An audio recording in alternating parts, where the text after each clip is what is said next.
Hi viewers, welcome to BS talk show. నేను మీ బుర్రా శ్రీనివాస్.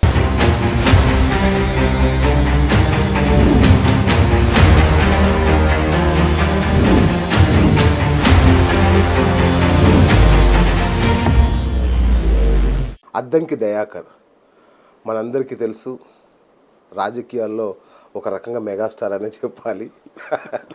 మంచి యువనేత, మంచి వక్త అన్నీ ఉన్నాయి, కానీ ఎక్కడో ఏదో చిన్నది ఏదో జరుగుతుంది.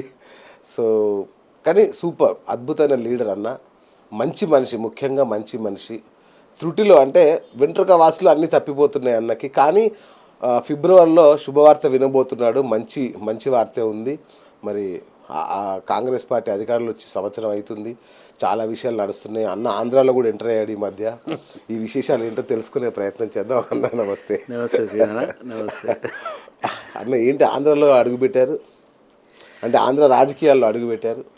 రాజకీయాలు అనేది కాదు, కానీ ఆంధ్ర తెలంగాణ అనేది కౌల పిల్లలు లాంటివి, రెండు వేరు కావు. ఓకే, రాజకీయాలకు వేరు కావు, సంస్కృతికి వేరు కాదు, సంప్రదాయానికి వేరు కాదు, మనమంతా కూడా వేరు కాదు అసలు. ఫస్ట్ చెప్పుకోవడానికి ఆంధ్ర తెలంగాణ అని, కానీ ఒక సారూప్యత ఉంది, ఒక వైరుధ్యం ఉంటుంది. రాష్ట్రాలుగా విడిపోయినాం కానీ మనుషులుగా కలిసే ఉన్నాం. రాజకీయాలు కూడా కలిసే చేస్తున్నాం. అన్న, ఇది భయం వేస్తుంది నువ్వు చెప్తుంటే, ఏదో జరగబోతుంది అనిపిస్తుంది. మీన్స్ అంటే నేను ఏమంటున్నా, కొట్లాడేటప్పుడు మనమే ఉన్నాం కాబట్టి జాగో బాగోలు లేవు కదా. అప్పుడు కూడా ఏదో కేసీఆర్ అటు ఇటు అంటుండే, కానీ వెనుకబాటుతనం బేస్గా ఆ రోజు విడిపోయినాం. కానీ ఎప్పుడు మానసికంగా తెలుగు వాళ్ళు విడిపోయి ఉండరు. ఆ రోజు ఉమ్మడి మద్రాసు రాష్ట్రంలో ఉన్న, ఇక్కడ మనం తెలంగాణ హైదరాబాద్ నిజాం సర్క్యూట్గా ఉన్నా కూడా తెలుగు వాళ్ళ మధ్యన అదొక బంధం ఉంటుంది. దట్టు నాకు ఆంధ్ర రిలేషన్స్ ఎక్కువ. ఇప్పుడని కాదు, ఇప్పుడు చాలామంది లీడర్లు ఆంధ్రాలో ఏం తిరిగినరో, కానీ ఇచ్చాపురం నుంచి మొదలు పెడితే అటు ఇటు అనంతపురం, హిందూపురం వరకు, గుత్తి కానీ అసలు నేను తిరగని ప్లేస్ లేదు. నేను రాజకీయాలు కాదు, సామాజిక ఉద్యమాల్లో కూడా నేను సిఏఎన్ఆర్సీతో పాటు మ్యాక్సిమం ఇప్పటికి కూడా నాకంటే జాతీయ మానవాడు అధ్యక్షునిగా ఉన్నా కాబట్టి ఆంధ్రప్రదేశ్లో కూడా ఆర్గనైజేషన్ ఉంటుంది. బేసికల్గా మా ఆవిడ వాళ్ళ పెద్దమ్మ వాళ్ళు విజయవాడ ఉంటారు, అంటే ఊరు. సో కాబట్టి ఎప్పుడు సంక్రాంతి వాళ్ళ అమ్మమ్మ, పెద్దమ్మ, ఈమె కూడా ఎక్కువ అటు ఇటు ఉంటుండే. బట్ ఏంది నాగార్జున సాగర్ అంటే మీకు అటు మాచర్ల అయినా ఇటు కృష్ణా అనుకోవచ్చు. అయితే నీకు అర్హత. సో మొన్న పోయినప్పుడు కనకదుర్గ టెంపుల్ విజిట్ చేసినప్పుడు ఒక 1/2 hour to 45 minutes మొత్తం ఆంధ్ర మిత్రులంతా ఇట్లా ఉండి, నేను బరిలు కూడా చూసిన, జనసేన బరి, టీడీపీ బరి, వైసీపీ బరి, ఇట్లా చూస్తే అంటే పండుగకు పార్టీలు వచ్చినాయి, పార్టీకి పండుగలు వచ్చినాయి, కానీ పండుగకు కూడా పార్టీలు వచ్చినాయి. ఇది ఏంటి అని చూస్తే వాళ్ళ మధ్యన పొరపత్యాలు కనపడ్డాయి. ఓకే, తర్వాత ఏదో కులం వారిగా కూడా విడిపోయినట్టు ఒక స్మెల్ కనపడింది. అది ఆంధ్ర రాజకీయాల్లో చాలా ప్రస్ఫుటంగా ఉంటుంది. అది నేను మామూలుగా రాజమండ్రి, కాకినాడ, వైజాగ్ అనేది నాకు ఎవ్రీ 2 months 3 monthsకి మీటింగ్స్కి పోతుంటా, అప్ టు బొబ్బిలి కూడా.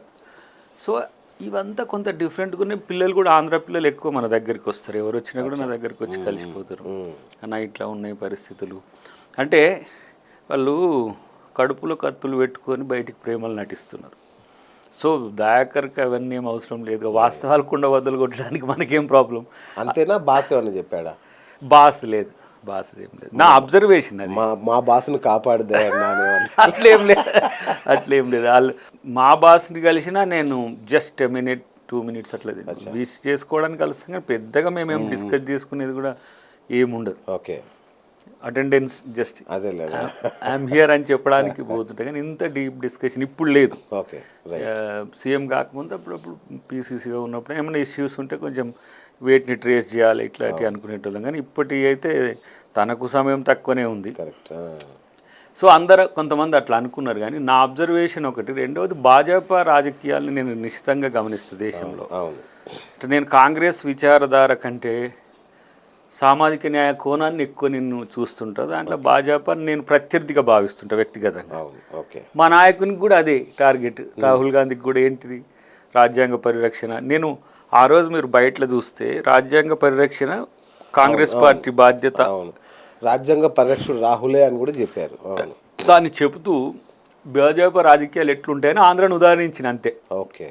అది ఆంధ్ర అని అంటే ఇప్పుడు మనం అదే మీరు మహారాష్ట్రను ఉటంకిస్తే ఇంత చర్చ కాదు. అవును అవును. లేదు పంజాబ్ను ఉటంకిస్తే ఇంత చర్చ కాదు. ఎందుకంటే ఆంధ్ర రాజకీయాలకు మనం అందుకని కవలలు మనం ఇక్కడ ఏది మాట్లాడితే అక్కడ సెన్సిటివిటీ ఉంటుంది. మనం కూడా ఒకే ఫ్రేమ్లో 2 స్టేట్లు ఉన్నాం. అవును. మీడియా కెమెరాలో ఇప్పుడు మీరు బిఎస్ టాకీస్తో చేస్తే 2 రాష్ట్రాలకు వెళ్తుంది, 2 రాష్ట్రాల్లో ఉంటుంది. కాబట్టి అట్లా అందరు కూడా ఉంటారు. అందులోటి మనం వెళ్ళినాం కాబట్టి దాని మీద పెద్ద చర్చ జరిగింది. కానీ దానికి నేను స్ట్రింజెంట్గా కట్టుబడి ఉన్నా. ఓకే. అంటే అన్న ఏంటి ఇప్పుడు మాకు టెన్షన్ ఏంటంటే ఆల్రెడీ టీడీపీ ఇక్కడ పార్టీ మొదలు పెట్టబోతుందనే వార్తలు వస్తున్నాయి, జనసేన కూడా ఇక్కడికి రాబోతుందనే వార్తలు వింటున్నాం. ఈ నేపథ్యంలో మీరు మాట్లాడడం అనేది కొంచెం మాకు అంటే కూటమిగా వాళ్ళు తప్పదు, వాళ్ళకి రావాల్సింది. అవును. మనం అన్నా కాకపోయినా రావాల్సిందే. కానీ ప్రభుత్వంగా ఆంధ్రప్రదేశ్లకు కమిట్మెంట్ ఉంది కదా కూటమికి. అవును. వాళ్ళు ప్రజల కంటే ఎక్కువ వాళ్ళ వ్యక్తిగత లేదంటే వ్యక్తిగత అంటే పార్టీపర రాజకీయాలకు కన్ఫైన్ కావడము, రాజకీయంగా బలపడడానికి ఈ 5 ఇయర్స్ని ఎంచుకోవడం అనేది నేను ఎక్స్పోజ్ చేసింది అక్కడ. ఓకే. ఒకవైపు ముఖ్యమంత్రి గారు ఉండగానే పవన్ కళ్యాణ్ ముఖ్యమంత్రి గారు కావాలని, డిప్యూటీ సీఎం ఉండగానే లోకేష్ గారు డిప్యూటీ సీఎం కావాలని. అవును. ప్రజాభిప్రాయం ఎట్లున్నా ఒక మంత్రి కూడా మన టీజీ భరత్ అనుకుంటా జ్యూరిచ్లో ఒక మీటింగ్లో ఇప్పుడు టీడీపీలో ఎస్ డెఫినెట్లీ చంద్రబాబు గారి తర్వాత తనే నెంబర్ 2 ఎవ్వరు అనలేరు కూడా. ఇప్పుడు ఇక్కడ కేసీఆర్ తర్వాత అంటారు కదా అట్లా. కాబట్టి దానికి సమస్య లేదు. వాళ్ళకి ఇప్పుడు ఏమవుతుంది, పవన్ కళ్యాణ్ డిప్యూటీ సీఎం ఉండగా మళ్ళీ ఈయన డిప్యూటీ సీఎం ఏందని ఇంటర్నల్గా జరుగుతున్నది. అయితే నేను స్పష్టంగా నేను బాబాయ్ హోటల్లో టిఫిన్కి పోయినా ఆ రోజు సంక్రాంతి కాబట్టి అది క్లోజ్ ఉంది. ఇప్పుడు బెంగళూరుది ఒకటి ఉన్నది, ఒకటి కొత్త హోటల్ ఏదో మంచిగా టిఫిన్స్ ఉంటే అడిగిపోతే ఆడ కూడా చాలామంది కలిసి ఇదే చర్చ, సార్ ఆంధ్ర రాజకీయాలు లెక్క తెలంగాణ కానీ ఎక్కండి సార్, ఇక్కడ అంత కులాల కుంపట్లు ఉన్నాయి ఇట్లా కొట్లాడుకుంటారు అనేది అంటుంటే ఇక్కడ లేవా ఎక్కడనైనా ఉంటాయని నేను అన్నా. కొంచెం కూటమి మంచిగా ఉంటే బాగుండన్నట్టుగా కూడా ఒక అభిప్రాయం ఉంది. ఎందుకంటే జగన్ను వ్యతిరేకించినా కూడా వన్ సైడెడ్గా అది ఎట్లన్నా బ్లెస్సింగ్స్ అయితే కంప్లీట్గా వచ్చినాయి కదా వాళ్ళకి.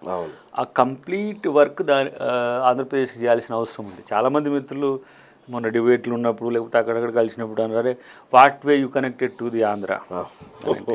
ఇప్పుడు వాళ్ళకి ఏంటంటే ఒక పార్టీ 42 సంవత్సరాల క్రితం పుట్టింది, ఒక పార్టీ 1982, 83లో పుట్టింది, ఇంకో పార్టీ అంటే బీజేపీ 42, 43 సంవత్సరాలు, ఇది 30 సంవత్సరాలు దాటింది టీడీపీ, జనసేన ఒక 10-15 సంవత్సరాలే.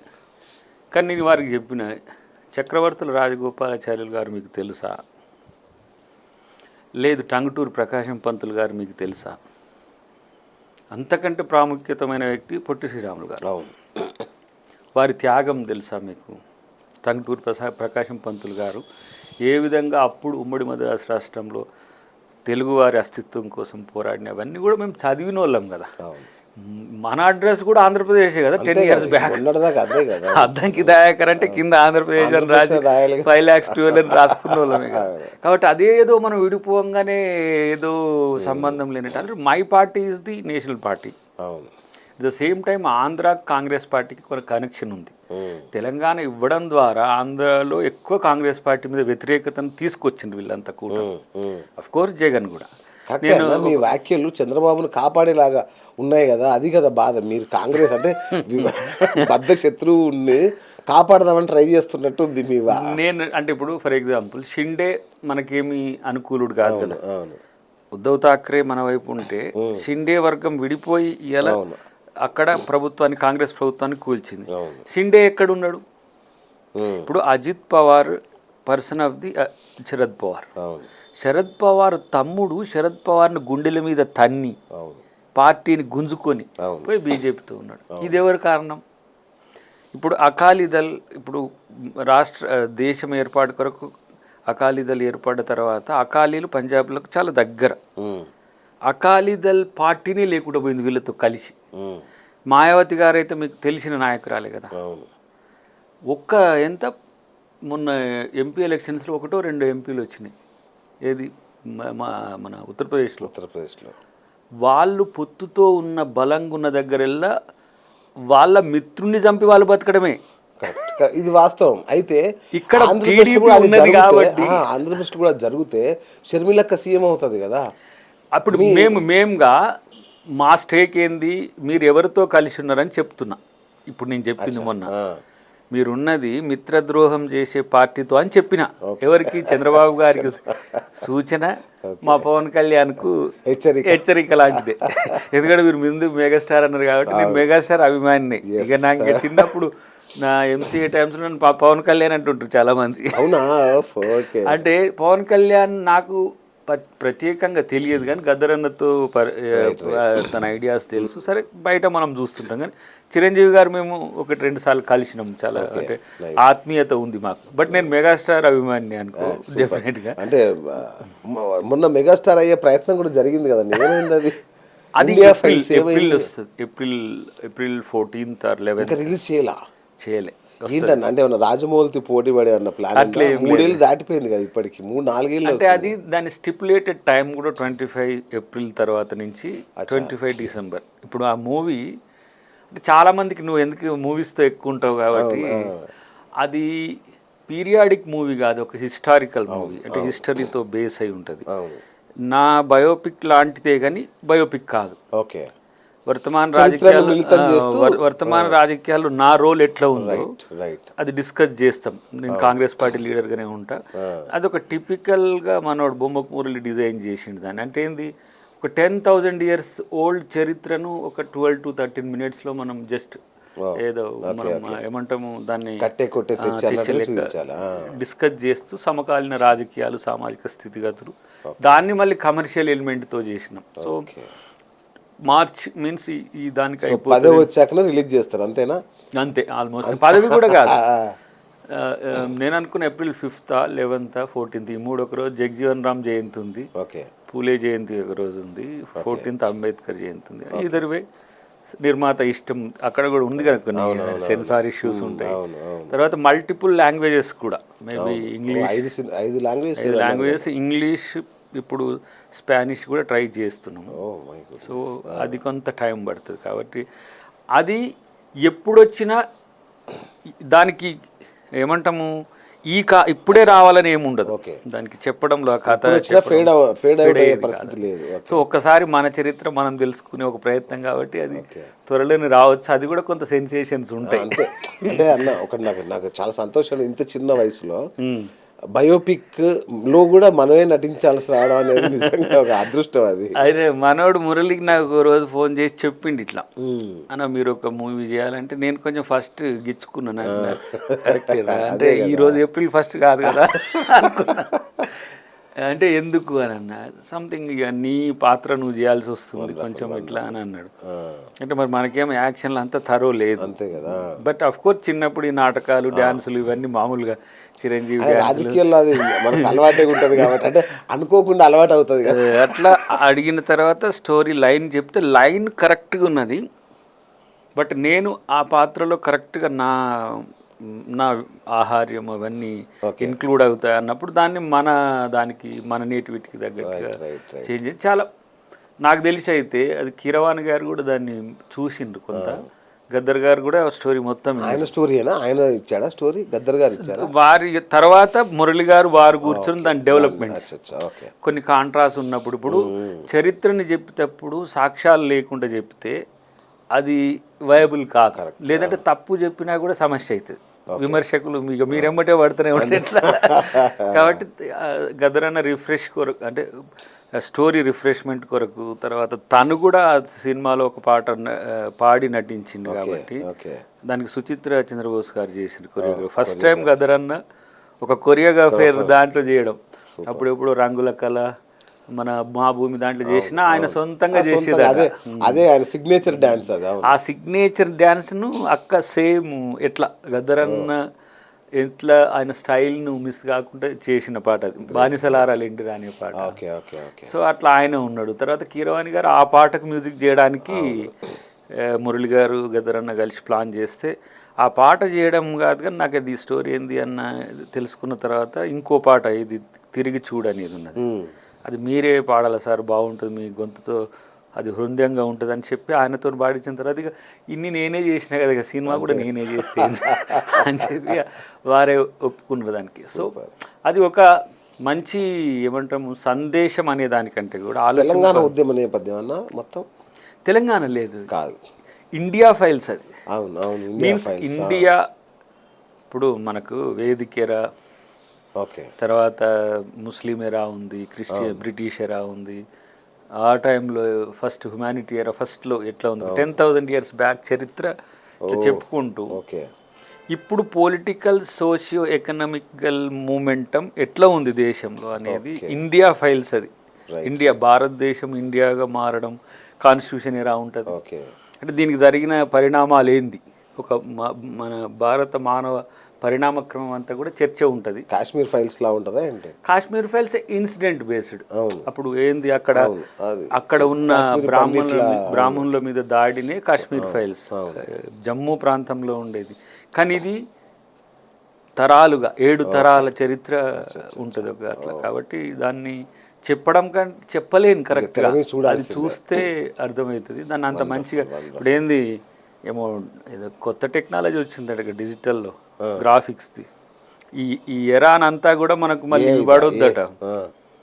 ఏంటి ఏమన్నా ఇతర సినిమాలు వాడినా వాడినా ఏదో బ్లాక్ పడుతుంది, బ్లాక్ చేస్తారు, కొంత రిఫ్రెష్ చేస్తున్నారు. సో ఏదున్నా కూడా నిజంగా మీరు అన్నట్టు ఒక లక్కీనే అది, నిజంగా అదృష్టం. మన బొమ్మ మనం తెర మీద కూర్చొని చూడడం అది ఒక చర్చ కూడా ఉంది. అందరు రాజకీయ నాయకులు సినిమా వాళ్ళు రాజకీయాలకు వస్తారు, తర్వాత నా పాత్ర నేను చేయడం.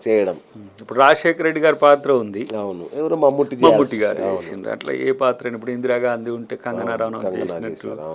కానీ నాది నేనే చేసుకునే అదృష్టము అవకాశము మనకు మురళి ఇవ్వడం ఒక అందుకు మంచిది. సినిమాలో కంటిన్యూ అవుతారా లేదంటే ఇది ఒక్కదానికి పరిమితం అవుతారా? చూద్దాం. మంచిగా ఇట్లాంటివి వస్తే ఒకటి భీమ్ బోస్ అని చర్చ జరుగుతుంది. అంటే భీమ్ అంటే అంబేద్కర్, సుభాష్ చంద్రబోస్. ఇంకా అది చాలా పెద్ద ప్రాజెక్ట్, చూడాలి. ఎందుకంటే సెకండ్ వరల్డ్ వార్ బేస్గా టూ ఇండియన్ మైండ్స్. అటు ఒక ఆయన బ్రిటిష్కు మద్దతుగా ఉంటాడు అంబేద్కర్ గారు, మన సుభాష్ చంద్రబోస్ జపాన్ జర్మనీకి ఉంటాడు. సో బట్ ఒక ఆయన గెలిచినా ఒక ఆయన ఓడిపోయినా 2 మైండ్స్ గెలుస్తాయి. ఇండియా మైండ్స్ గెలుస్తాయి. అది ఒకటి సోషల్ బేస్డ్గా తీద్దామని పాత్రలు అవి అట్లా చేయాలని ఒక ఆలోచన ఉంది. బట్ నడుస్తుంది చర్చ.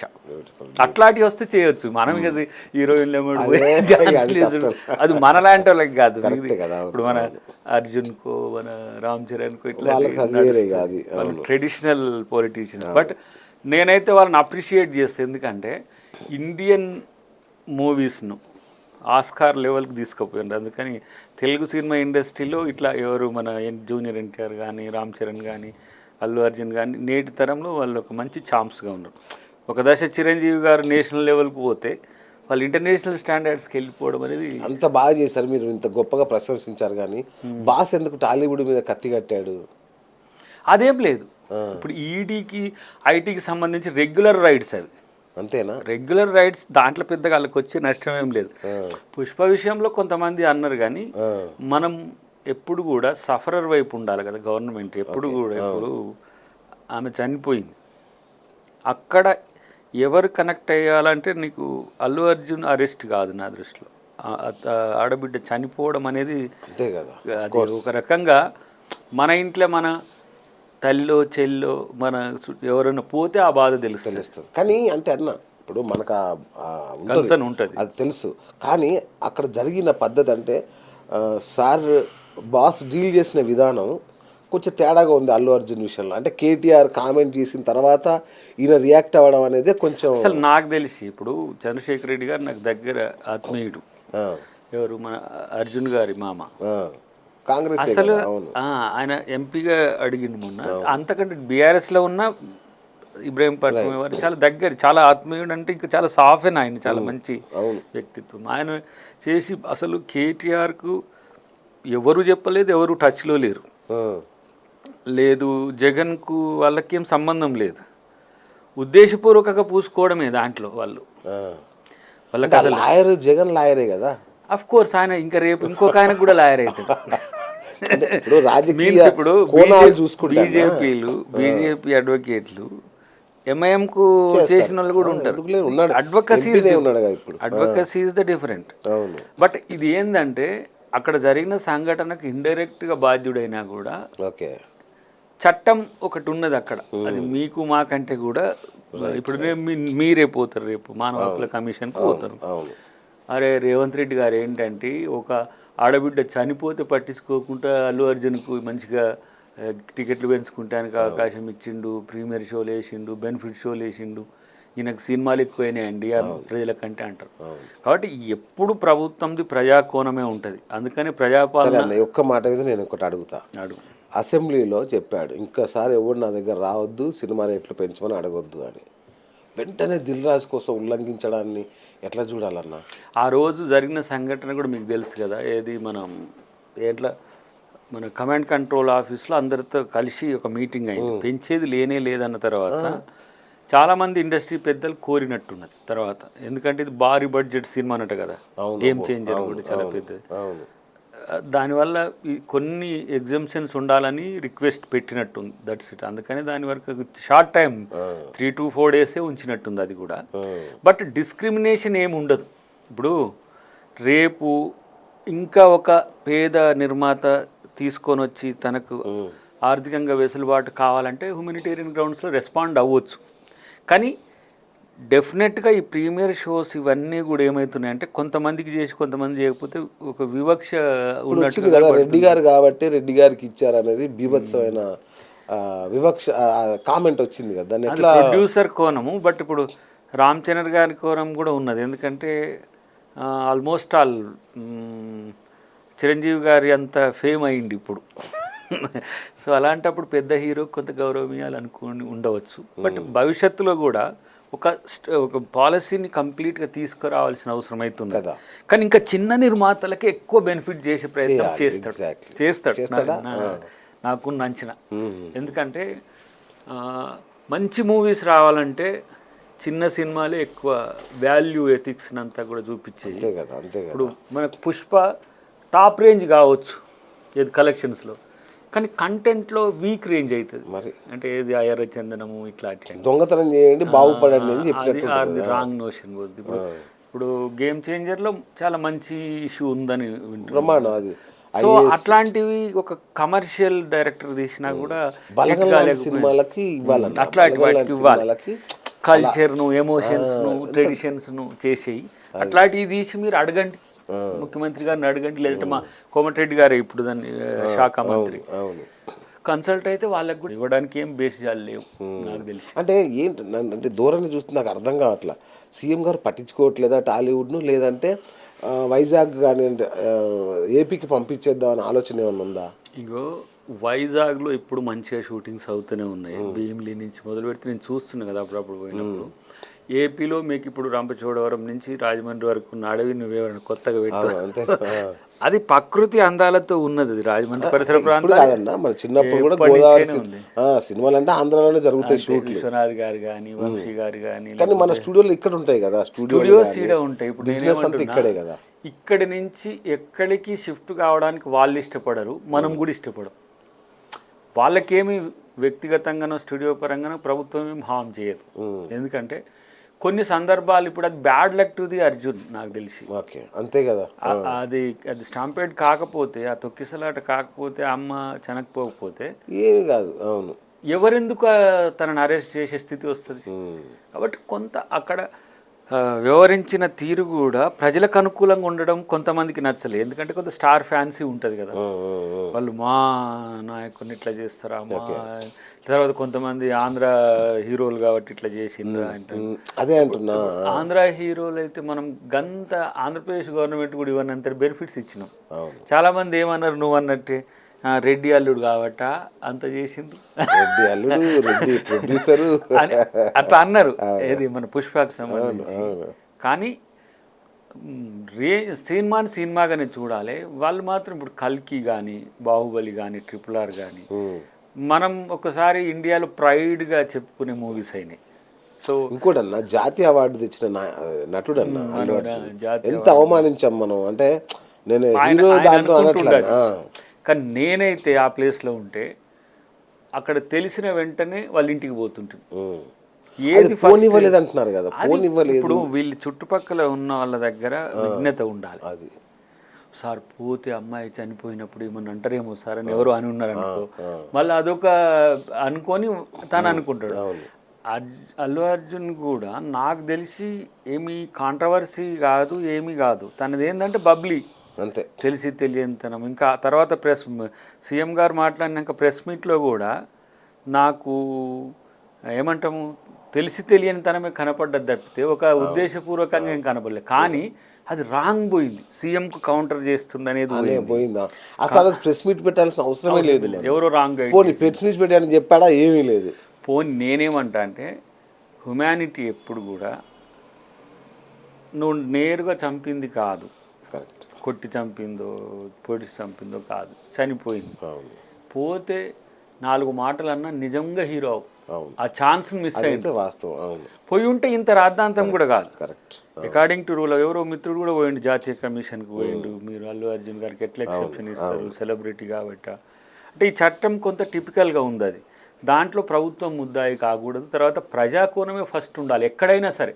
ఇప్పుడు మన గేమ్ చేంజర్ కూడా మీడియా ఈవెంట్కి, అదే మన ప్రీ రిలీజ్ ఈవెంట్కు రాజమండ్రి అయినప్పుడు పోయినప్పుడు కూడా 2 బాబులు చనిపోయారు. అది ఏమన్నా రామ్ చరణ్ తెలిసి కాదు కదా, ఈయననేం వద్దంటే పోయిండు అనేది కదా, అది సమస్య. బట్ ఏదున్నా దాంతో ఇండస్ట్రీకి ఒక అవగాహన వచ్చింది, ప్రభుత్వానికి వాళ్ళ పట్ల ఎట్లా ఉండాలని ఒక అవగాహన వచ్చింది. కాబట్టి అది దాన్ని కొనసాగించడానికి ఒక అవకాశం ఉంటుంది. వండర్ఫుల్ అన్న. రైట్. మందకృష్ణ అన్న చాలా గొడవ చేస్తున్నాడు, ఈయన మీరు ఎవరు సహకరించట్లేదు, మీరు ఇబ్బంది పెడుతున్నారని బాధపడుతున్నాడు. ఇప్పుడు ఆయనదైన కోణంలో తను సక్సెస్ కావడానికి ఒక ప్రణాళికబద్ధంగా వెళ్తున్నాడు. ప్రభుత్వం తనకు సహకారంగానే ఉందనేది నాకున్న సమాచారం. ప్రభుత్వం సో ఇప్పుడు ఎంపిరికల్ డేటా అనేది ఇంపార్టెంట్. ఓకే, మళ్ళీ అన్సైంటిఫిక్గా చేసింది అనుకో అది పెద్ద సమస్య వస్తుంది. చేస్తే మళ్ళీ ఇటువైపు మాల సంఘాలు ఎట్లా రెస్పాండ్ అయితే అనేది ఇదొక కంటిన్యూటీ. నాకు దాంట్లో నేను చాలా రోజులు మాలమానాడు అధ్యక్షునిగా ఈ వర్గీకరణకు వ్యతిరేకంగా పనిచేసిన అనుభవం కూడా ఉన్నది. కానీ ఇది ఒక కాన్స్పరసీ లాగా కనపడ్డ తర్వాత నేను వర్గీకరణకు వ్యతిరేకంగా ఇక కొట్లాడాలని అనుకోలేదు. ఓకే, ఎందుకంటే ఇప్పుడు అదేదో పార్లమెంట్లో చట్టం చేస్తే సమస్య పోవు, అది చేయలేదు. రాష్ట్రాలకు అవకాశం ఇచ్చిండ్రు, రాష్ట్రాలకు రిజర్వేషన్ల మీద చేసే అవకాశం ఉందా లేదా అనేది మనకి ఇప్పుడు తెలుస్తుంది. ప్రభుత్వం వరకు మేము ఇప్పుడు ఫస్ట్ ఉత్తమ్ గారి కమిటీ వేసినాం, దాని రికమెండేషన్స్ సింగిల్ జడ్జికి సంబంధించి అది ఏంది జ్యుడిషియరీ కమిటీ. సో దాంట్లో ఉండే జ్యుడిషియల్ ఇష్యూస్ అన్నిటి కూడా రివ్యూ చేసిన తర్వాత వాళ్ళ గైడెన్స్ ప్రకారం ప్రభుత్వం చేస్తుంది. ఆయన ఒంటరి కాలేదు కదా, సమాజం నుంచి పెద్ద ఎత్తున తనకు మద్దతు అయితే వస్తుంది. మేముగా చేయలేము కదా, పార్టీగా అయితే చేస్తాం. కానీ మేముగా చేసిన వాళ్ళకి ఇప్పుడు నాకు మధ్యలో అవుతుంది, ఇటు మాలా ఇటు మాది.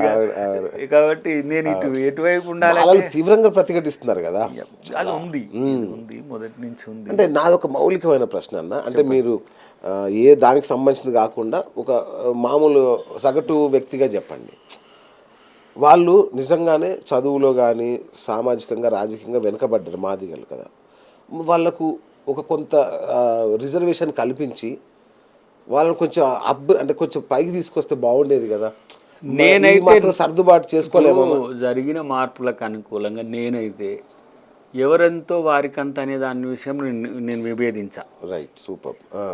ఎందుకంటే దామాషా అనేది అంబేద్కర్ గారు అప్పుడే సూచించిండ్రు. అవును, అది సాధ్యం కానప్పుడు ఆయన రిజర్వేషన్స్కి ఒప్పుకున్నాడు. ఇప్పుడు పూనా ప్యాక్ట్లో ఏంటి, జనాభా దామాషానే ప్రతిపాదన. రెండవది ప్రతి నియోజకవర్గంలో ఎస్సీ రిప్రజెంటేటివ్స్ ఉండాలని. ఆ సందర్భం వచ్చినప్పుడు అట్లయితే ఏమవుతుండే, ఎవరు ఎక్కువ ఉంటే వాళ్ళకి ఆ సీట్ వచ్చు. సపోజ్ ఒక ఎంపీ ఒక కాన్స్టిట్యున్సీకి ఉన్నాడు, ఎక్స్ కాన్స్టిట్యున్సీకి, సేమ్ ఎస్సీ కాన్స్టిట్యున్సీకి ఎస్సీ ఎస్టీలకు కలిసి ఒక ఎంపీ ఉంటాడు. ఆ నియోజకవర్గంలో ఎవరు ఎక్కువ సామాజిక వర్గం ఉంటే వాళ్ళకి టికెట్లు ఇద్దరు. పొలిటికల్ సిస్టమ్ కులం ఉంటేనే టికెట్లు ఇస్తారు. దానివల్ల మేలు జరుగు. కానీ అదేమైంది, హిందువులను విభజించడానికి అంబేద్కర్ ఏదో ప్రయత్నం చేస్తుండని గాంధీ గారు మళ్ళీ ఆయన ఒక నిరాహార దీక్ష చేయడం, దానివల్ల అంబేద్కర్ గారికి చెడ్డు పేరు వస్తుందని ఆయన కాంప్రమైజ్ కావడం. అప్పుడు 15% వీటికి ఎవరెంత ఉన్నా ఎస్టీలు, ఇప్పుడు ఎస్టీలు కొన్ని ప్లేస్లో 90% ఉన్నా కానీ 90% రిజర్వేషన్ ఇస్తారు. ఎస్సీలు 20% ఉంటే 20-30% ఉంటే 30 ఇస్తారు అకార్డింగ్ టు కాన్స్టిట్యూషన్. కానీ ఇప్పుడు ఏమైంది, మహర్స్ కానీ మాలాస్ కానీ కొన్ని ప్రాంతాల్లో చమార్స్, కొన్ని ప్రాంతాల్లో చమార్స్ బాగా అడ్వాన్స్ అయ్యాయి. ఈ ఆర్థిక అసమానతలు, సామాజిక వెనుకబాటుతనం, రాజకీయ అవకాశాల్లో వెనుకబాటుతనం అనేది ఇట్లాంటి ఉద్యమాలకు ఒక తావి. సో అలాంటప్పుడు ఇప్పుడు ఒక కులంకి ఎప్పుడు ఉపకులం కాదు, ఏ కులం ఎంటిటీ ఒక. ఇప్పుడు వెనుకబడ్డ మాదిగలు ఒకరోజు మొదటి రాజులు కదా ఈ దేశానికి. తర్వాత మహర్ కింగ్స్ ఉన్నారు. ఎవరు ఇప్పుడు చిన్న మీరు వడ్డీ రాజులు ఉన్నారు, కాపులు ఉన్నారు, రాజులు ఉన్నారు. ఇప్పుడు అన్టచబుల్స్లో మనం మొన్న తీసేసినాం, పిచ్చకుంట్ల అనే పదాన్ని తీసేసినాం. వాళ్ళు కూడా రాజులు ఉన్నారు మరి ఒక దశలో. ఈ ప్రాంతం ఎంత సామంత రాజ్యాలుగా ఉన్నారు. కాబట్టి ఏ కులం ఇంకో కులానికి ఉపకులం కాదు. ఇంకో కులము దీన్ని ఎట్లా కలిపిండంటే ఆయన అంటరానితనాన్ని బేస్గా కలిపాడు. అంటరానితనంలో కూడా అంతరాలు ఉన్నాయని తెలిసింది ఇప్పుడు. కాబట్టి వాళ్ళు కోరుకుంటున్న దాన్ని సవ్యంగా, లేదంటే సారూప్యతను నెలకొలిపా, ఈ ఇరు వర్గాల మధ్యన ఘర్షణ పూరిత వాతావరణం లేకుండా ఇది చేసుకోవాల్సిన బాధ్యత ఒకటి సమాజానికి, రెండు ప్రభుత్వానికి. సో అంటే ఇది ఎప్పటికీ తెగదన్నమాట. తెగదని అనలేను, తెగాల్సిందే నా దృష్టిలో. నేను ఈదు మూడికి పోయి ఇది చెప్పొచ్చిన. అవునా? ఏది 25th years of MRPS establishment day రోజు. ఆ రోజు కిషన్ రెడ్డి గారు ఉన్నారు, హోంశాఖ సహాయ మంత్రి అప్పుడు. ఆయన తాను, మందకృష్ణ గారు, నేను, సంపత్ గారు కలిసిపోయినాం. సరే మేమంటే అప్పుడు మమ్మల్ని కాంగ్రెస్ వాళ్ళు అనుకున్నారు, కానీ నేను ఐఎమ్ ది ప్రెసిడెంట్ ఆఫ్ మాలమా. 2 హోదాలతో చెప్తున్నా, ఇది సమస్య పరిష్కరించండి అన్న. ఈ సమస్య పరిష్కరించిన వాళ్ళు గొప్పోళ్ళు అన్న. దానికి మా వాళ్ళు ఏమనుకున్నారు, దయాకర్ మాల వ్యతిరేకి, మందకృష్ణ అనుకూలం. అంటే పరిష్కారం అయితే ఏ పరిష్కారం కోరుకుంటున్నారు అనేది మాలల వర్షన్ మాలలకు ఉంది, మాదిగల వర్షన్ మాదిగలకు ఉంది. కానీ ఈ సమస్య పరిష్కారం కాకుండా కొనసాగడం అనేది కుట్ర నా దృష్టిలో. మీరు కుట్ర అన్నారు కాబట్టి చెప్తాను, ఇది బీజేపీ ఏమన్నా చేస్తుందా అంటే? బీజేపీ చూసుకుంటుంది. ఇప్పుడు మందకృష్ణ గారు బీజేపీకి ఉండడం వల్ల కొంతమంది ఏమంటారంటే ఆయన బీజేపీ టర్నడ్ లీడర్ అన్నాడు. కాంగ్రెస్తో ఉన్నప్పుడు కూడా ఆయన ఇదే అన్నాడు. అఫ్ కోర్స్ అన్నాడు. ఇప్పుడు నా ఆలోచన ఏంటంటే, మీరు కుట్ర అన్నారు కాబట్టి బీజేపీ ఏమైనా, బీజేపీ వైపు ఈ ఎస్సీ ఎస్టీలు ఎప్పటికీ వెళ్ళాలా ఇంతవరకు లేదా? ఓటు బ్యాంక్ వాళ్ళకు ఉంది, వాళ్ళ ఇంటెన్షన్ వేరుంది. కానీ కృష్ణమాదిగా ఇంటెన్షన్ నేను వాళ్ళతో కలపలేను. వాళ్ళకి ఏంటంటే మహర్స్ కానీ ఈ అంబేద్కర్ రైట్స్ కానీ ఎప్పుడు బీజేపీ వైపు పోరు. కాబట్టి నేను మాదిగను రాజకీయ ప్రయోజనం కొరకు వాడుకుంటాను అనుకోవచ్చు. కానీ కృష్ణమాదిగ ఉద్దేశం ఏముంటుంది తెలుసా? ఏదో ఒక సందర్భం నాకు ఇది అయిపోతే మళ్ళీ నేను కలిసి పని చేయొచ్చు. రైట్. ఆయన కూడా కేసీఆర్ ఎవరన్నా కానీ అట్లా ఉంది ఆయనకి. ఎందుకంటే మేము కలిసి ఎస్సీ ఎస్టీ అట్రాసిటీ చట్టం అప్పుడు తిరిగినాం. నేను 5-6 రాష్ట్రాలు కలిసి తిరిగినాం, కలిసే ఉన్నాం. ఆ సందర్భంలో నా వ్యక్తిగత అభిప్రాయం ఏంటంటే, నేను ఎప్పుడు మాదిగల ప్రేమను చూసిన నాకు తెలుసు. నేను మాలమానాడు అధ్యక్షునిగా ఉన్నప్పుడు కూడా మాదిగల యొక్క ప్రేమ ఎట్లుంటుంది అనేది తెలుసు. కృష్ణమాది గారు ఎందుకు ఇంత కసిగా కొట్టాడతారనే విషయం కూడా నాకు తెలుసు. మధ్యన ఎవరైతే మధ్యవర్తిత్వం నేర్పుతారో వాళ్ళ ఫెయిల్యూర్ కూడా అవుతుంది ఒక పక్షాన్ని. ఇప్పుడు మాదిగా మాలల్ని ద్రోహులను, లేకపోతే మాలలే ఇట్లా అని అనడం వల్ల ఇప్పుడు ఇంటెన్షన్స్ పెరుగుతున్నాయి. కానీ ఫస్ట్ ఆఫ్ ఆల్ మనం హ్యుమానిటీతో ఉన్నాం అనేది అందరు ఇరు వర్గాలు అనుకుంటే ఘర్షణ రాదు. ఏదన్నా కానీ వీళ్ళిద్దరు కొట్టుకోవద్దు, నాకు అది సమస్య. అది మెయిన్. ఇప్పుడు మాలాంటి వాళ్ళము అదే కదా. ఇప్పుడు నా సంఘం పిల్లలే ఉంటారు, అన్న నువ్వు రావట్లేవు, నువ్వు చేయట్లేవు అంటారు. నా వర్గీకరణ వరకు నన్ను వదిలేరు, మిగతా అంశాల్లో నన్ను ఇన్వాల్వ్ చేసుకోండి. కానీ ఇది ఏమంటాము, మన ఇంటికి మనం నిప్పు పెట్టుకోవడానికి మనమే అగ్గిపుల్లలు గీక్కున్నట్టున్నది.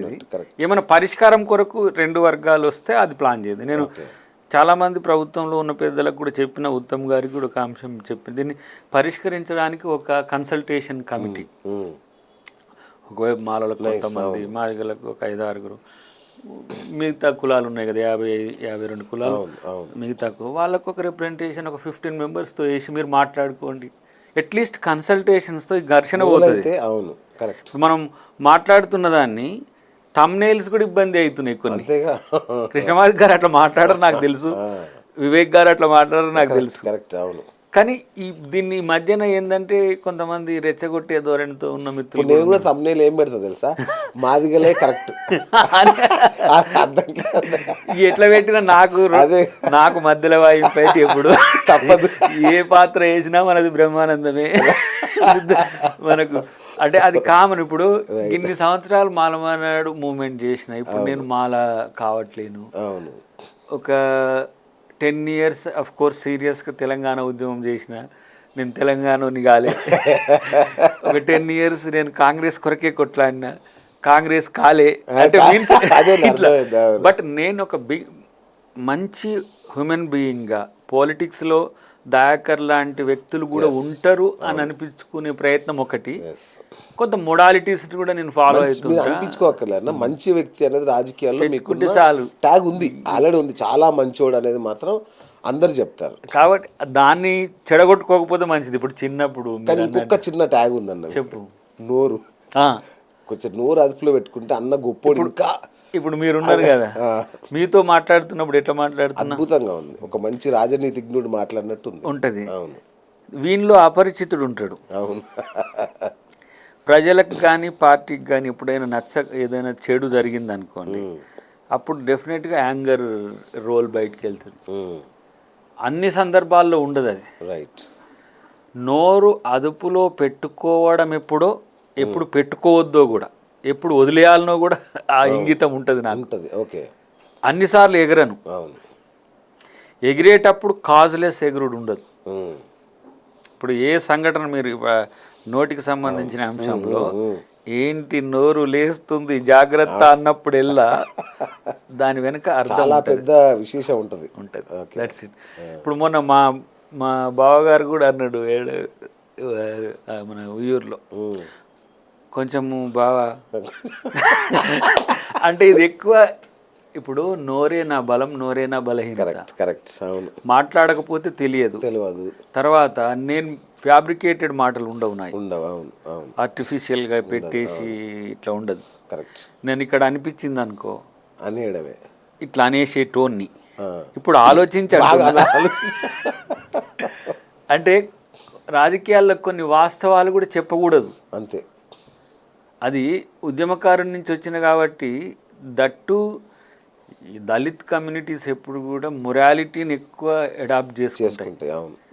ఎందుకు పీడిత వర్గం బీసీల దగ్గర నుంచి అందరూ దళిత్, బీసీస్ ఆల్సో దళిత్. అదేదో కొత్త వర్గం కూడా కాదు. మీన్స్ డిప్రెస్డ్ క్లాసెస్ నుంచి వచ్చేది ఎప్పుడు కూడా అప్రహెన్సెస్ ఎక్కువ ఉంటాయి బాగా. సో దట్టు దయాకర్ అంటే అఫ్ కోర్స్ మూమెంట్ నుంచి వచ్చింది కాబట్టి వాడి వాయిస్ ఎప్పుడు కూడా రైజింగ్లోనే ఉంటుంది. అట్లని చెప్పి దయాకర్ ఏదో మొన్న జారిండని చెప్పి ఎప్పుడు జారాడు, ఇట్లా సాఫ్ట్గా ఉన్నాడని చెప్పి ఇప్పుడు సాఫ్ట్గా కూడా ఉండడు. అంతే, సందర్భాన్ని బట్టి. ఇప్పుడు ప్రభుత్వం వచ్చింది, ప్రభుత్వం నడుస్తుంది, దయాకర్ ఎగరాల్సిన అవసరం ఏముంది? ప్రభుత్వ పథకాలని మంచిగా చెప్పాలి, పేదోనికి అందేటట్టు చేయాలి. మా ప్రభుత్వ పెద్దలు ఎవరు ఉంటే మా ముఖ్యమంత్రి గారి నుంచి కింది వరకు వీలైనప్పుడల్లా ఏం జరుగుతుందనే ఫీడ్బ్యాక్ ఇచ్చే ప్రయత్నం చేయాలి. ఇప్పటి వరకు రేపు నేను పవర్లోకి ఎంటర్ అయిన తర్వాత ఏం చేయాలనే విషయంలో చేసుకోవచ్చు. పవర్లోకే రాలేను.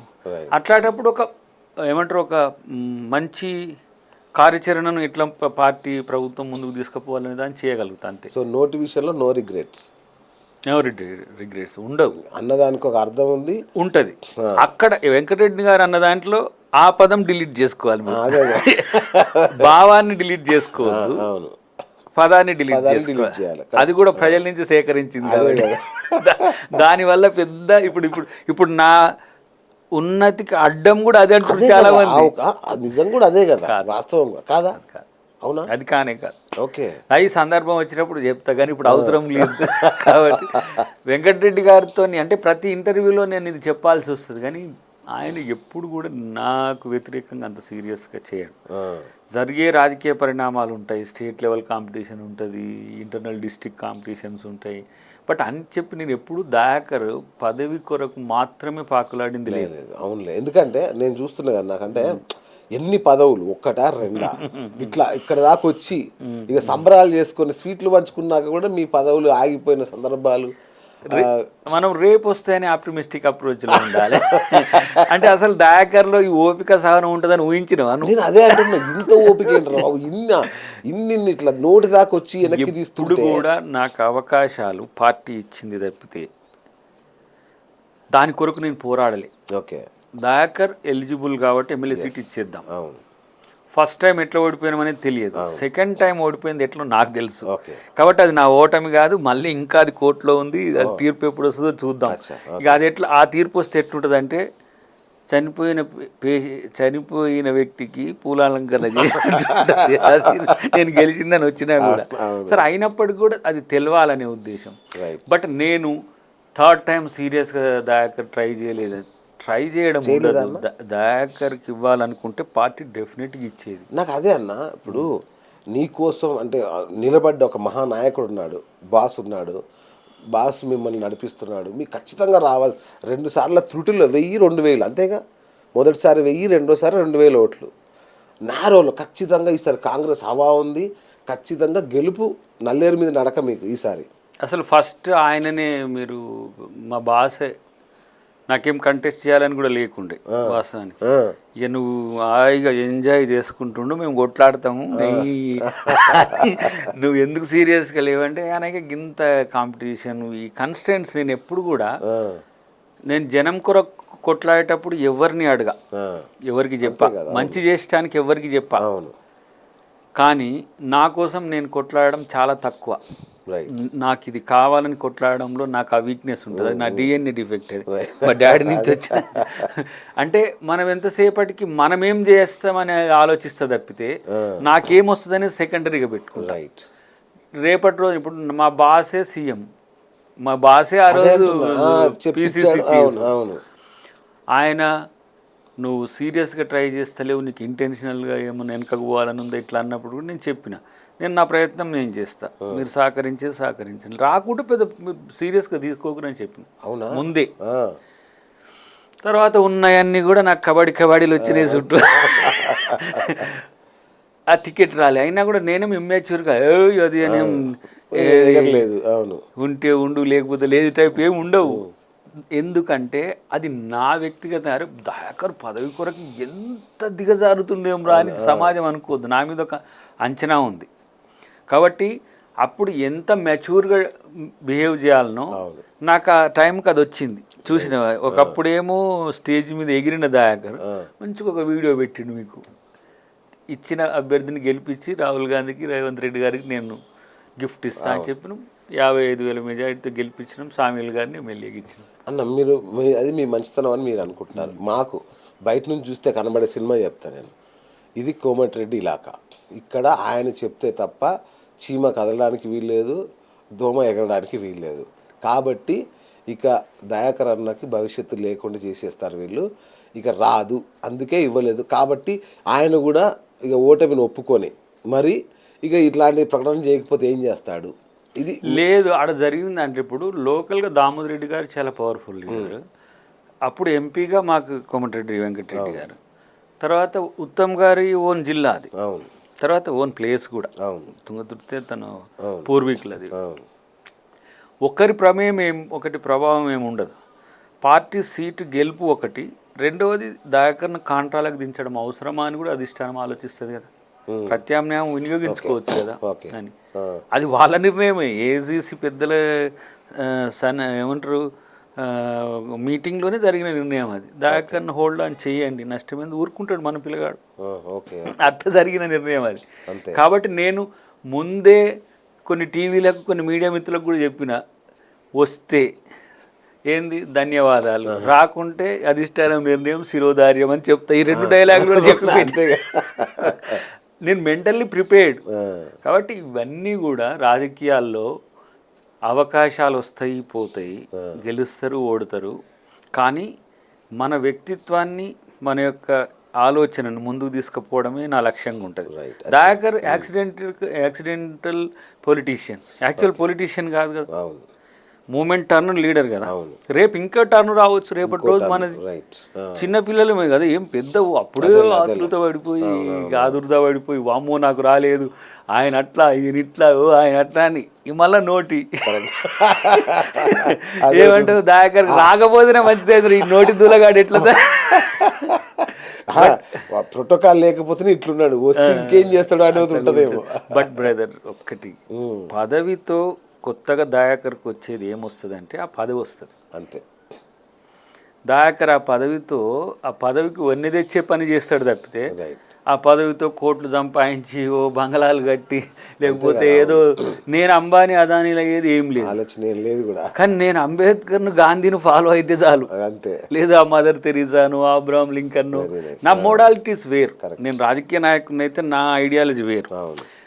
నేనెంత సిన్సియర్గా, ఇప్పుడు వాయులాల గోపాలకృష్ణ గారి పేరు విన్నారు మీరు, ఎంత సిన్సియర్గా ఆయన జీవితం. నేను చాలా చూసిన వాళ్ళు కూడా, నేను పుట్టిన పెరిగిన ప్రాంతంలో ఉన్న లీడర్లు కూడా నా మోడల్ వేరు. ఒకవేళ సంపాదనే లక్ష్యం అయితే రాజకీయాలు నాకెందుకు? Okay, I'm doctorate in commerce, MCA చేసుకున్న, ఎల్ఎల్బి చేసుకుని ఒక నల్ల కోట్ వేసుకుంటే అడ్వకేట్లు కూడా ఎలమలయాలు కూడా ఇలా కోటు సంపాదించారు. నాది జీవించడం అనేది సంపాదించడానికి కాదు, జీవించడం అనేది ఒక మోడల్గా బతకాలనే ఉద్దేశమే తప్పితే ఏదో అబ్బా చాలామంది దయాకర్ కాడ డబ్బు ఉంటే బాగుండ్రా, చాలా మంచి లీడర్ అవ్వాలంటే, డబ్బు ఉన్నది కాబట్టి లీడర్ అయిండ్రా వీడంటారు తర్వాత. కాదు, దయాకర్గా లీడర్ కావాలి. దయాకర్ లాంటి వాడు సక్సెస్ అయితే సామాన్యుడు కూడా రాజకీయాలను ఎట్లా చేయొచ్చో తెలుస్తుంది. ఓకే, సామాన్యుడు కూడా ఇప్పుడు ఎక్కడ దయాకర్ నాకేం పరంపర రాజకీయాల్లో మా తండ్రి ఏమో పెద్ద ఎమ్మెల్యేనో ఎంపీనో కాదు, మంత్రో కాదు, నా కుటుంబం ఒక సామాన్య దళిత కుటుంబం, ఒక మారుమూల పల్లెలు. అద్దంకి దయాకర్ వచ్చి ఈరోజు జనం ముందు ఉన్నాడంటే వాడు జనం కొరకు కొట్లాడతాడు కాబట్టి ఉన్నాడు, వాన్ని జడగొట్టకపోతే చాలు ఈ దయాకర్ గారు. కాబట్టి నాకు క్లియర్ ఐడియా ఉంది. ఇంకా రాకపోతే ఏం చేస్తావన్నా అని అన్నాడు ఒక ఆయన. రాకపోతే ఏం చేస్తారు, రాకపోతే ఏం కొట్లాడితే వచ్చేది ఏమన్నది కాదుగా. కాబట్టి ప్రభుత్వం ఉంది, తెలిసిన వాళ్ళే అందరూ, నేను చేయాలనుకుంటుంది కూడా ప్రజలకు మేలే కదా, వాళ్ళతో కూడా చేపించచ్చు, వాళ్ళు కూడా చేస్తారు కదా. మొన్న ఒకటి సావిత్రిబాయి పూలే ఒకటి జీవో వచ్చింది, ఆమె పుట్టినరోజు నాడు ఉమెన్ టీచర్స్ డేగా డిక్లేర్ చేయాలని అనుకున్నాము. వచ్చి సీతక్కని కలిసిన మా ఆవిడ వీళ్ళంతా కలిసి రమేష్ అని తీసుకుపోయి చేస్తే, అది చేస్తే బీసీలంతా సంతోషంగా ఉన్నారు. ఏంది అట్లీస్ట్ ఒక ఉమెన్ బీసీని ప్రభుత్వం గౌరవించింది. అట్లాంటి నువ్వు పదవులు ఉంటే చేయనక్కర్లేదు కదా, చేసేటోళ్ళు ఉన్నారు కదా చెప్తే, అంటే వాళ్ళకి ఆ కాన్షియస్ ఉన్నది. అందుకని నేను రేవంత్ అన్న అయిన తర్వాత నేను ఏది రాకపోయినా పెద్దగా టెన్షన్ ఉండకపోవడానికి కారణం ఏంటంటే, మాలాగా కంటే మాతోనే ఉంటూ మాకంటే బలంగా కొట్లాడగలిగిండు ప్రభుత్వం మీద, మాతోనే ఉంటూ పీసీసీని తీసుకొని పార్టీని బలోపేతం చేయగలిగాడు. మావాడే ఇప్పుడు సీఎం కూడా అయిండు, మేము అనుకునే చేయగలుగుతాడు. అలాంటప్పుడు ఇంకా రిప్లికా కూడా అక్కర్లేదు. దయాకర్ నీకు అవకాశం వచ్చినప్పుడు ఎట్లా అయినప్పుడు నేను చూసుకుంటాను, కూల్గా ఉన్నాను, దట్స్ ఇట్. అందుకని పెద్దగా ఆవేశకాలు కొంతమంది మన టీవీ డిబేట్ చూసి దయాకర్ ఏంద్ర ఒకటేసారి ఇట్లా మారి ఇప్పుడు ఇవన్నీ ప్రశాంతంగా ఉన్నాయి. అది ఎందుకు ఇప్పుడు టెన్షన్లు స్ట్రెస్లు ఉండవు. ఎందుకు అప్పుడంటే ప్రభుత్వం కొంచెం అనార్కిక్గా ఉండేది, ప్రతిపక్షం ఉండేది, మేమే ఫెరోషియస్గా ఉండాల్సి వచ్చేది. రేవంత్ రెడ్డి గారు వచ్చిన తర్వాత ఆ బాధ్యత ఒక 80% ఆయన తీసుకున్నాడు. మాలాంటి వాళ్ళంతా కూడా తను పెద్ద రాగం పాడుతుంటే మేము కూని రాగాలు తీసుకొని నడిచిపోయి, అంతకంటే ముందు నేను ఎక్కువ రిస్క్ తీసుకోవాల్సి వచ్చేది వారు రాకముందు. కాబట్టి ఇప్పుడు ప్రభుత్వం వచ్చింది, ప్రజలకి ఎట్లా మేలు చేయాలనేది చూడాలి. ప్రజలు నష్టపోతే మాకే ఇబ్బంది. అప్పుడో ప్రాబ్లం ఉండే, ఏంది ఈ కేసీఆర్ మీరే పట్టుకొచ్చారు కదా, మీరే ఉద్యమం చేసి తెలంగాణ తెచ్చారు కదా, మా తలకాయ మీద పెట్టింది మీరే కదా, మళ్ళీ ఇలా కేసీఆర్ని తిడితే అని అంటుండే. ఓరే ఇది రిపు ఆ పాత్ర వేసిన మనకే దెబ్బ.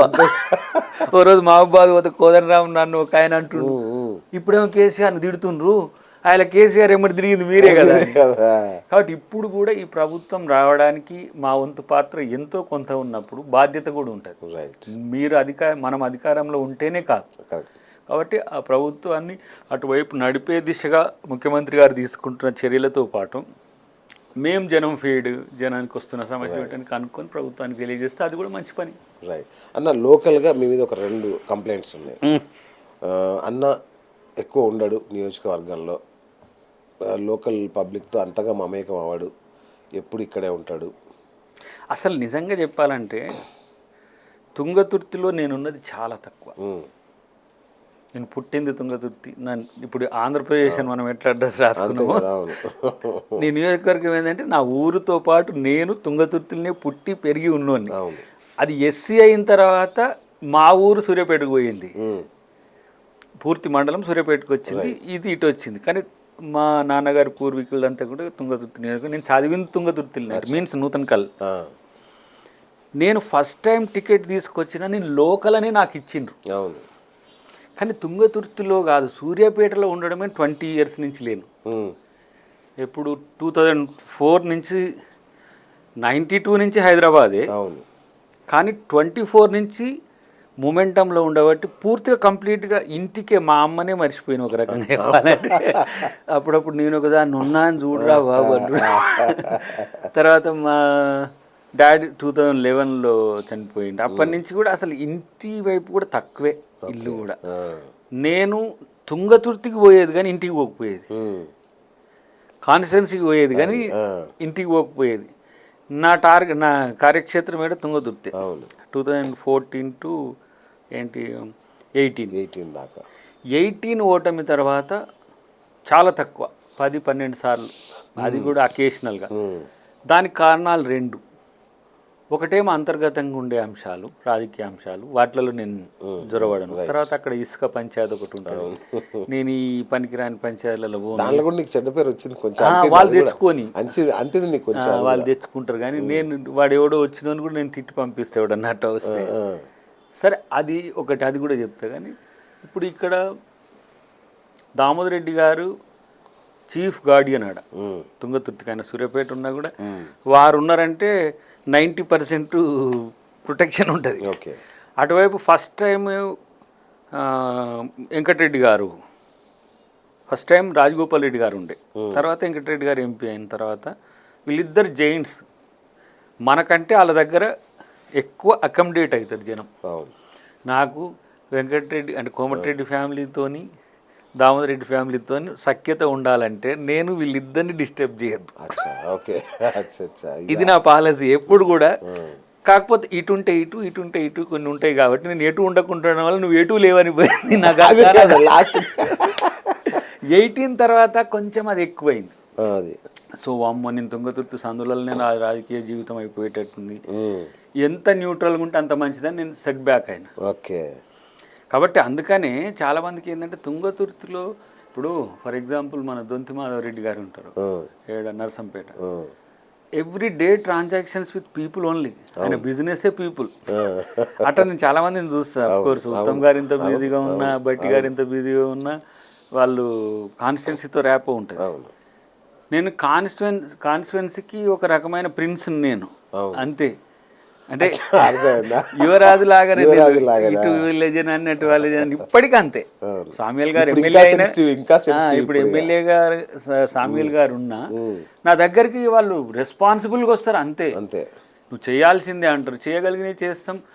అది ఎమ్మెల్యేని కాదని చేయను, you go with our MLA only. ఎందుకంటే నేను అక్కడ ఇప్పుడు ఒక అతిథిని, విశిష్ట అతిథి లాగానే ఉండాలి. ఎందుకంటే నా కొరకు వాళ్ళు ఆస్తులు అమ్ముకుండ్రు, నా కొరకు వాళ్ళు కొట్లాడినరు, నా కొరకు నేను ఎవరో తెలియకుండా కూడా నాకు ఓట్లు వేసిండ్రు, వేయించిండ్రు. సెకండ్ టైం నన్ను గెలిపించిండ్రు. నాకు తుంగతుర్తితో ఉండే సంబంధము అది జనరల్ కానీ ఎస్సీ కానీ రేపు ఏదైనా ఒక మమ్మీకి కొడుకు ఉండేది ఎట్లా ఉంటుంది.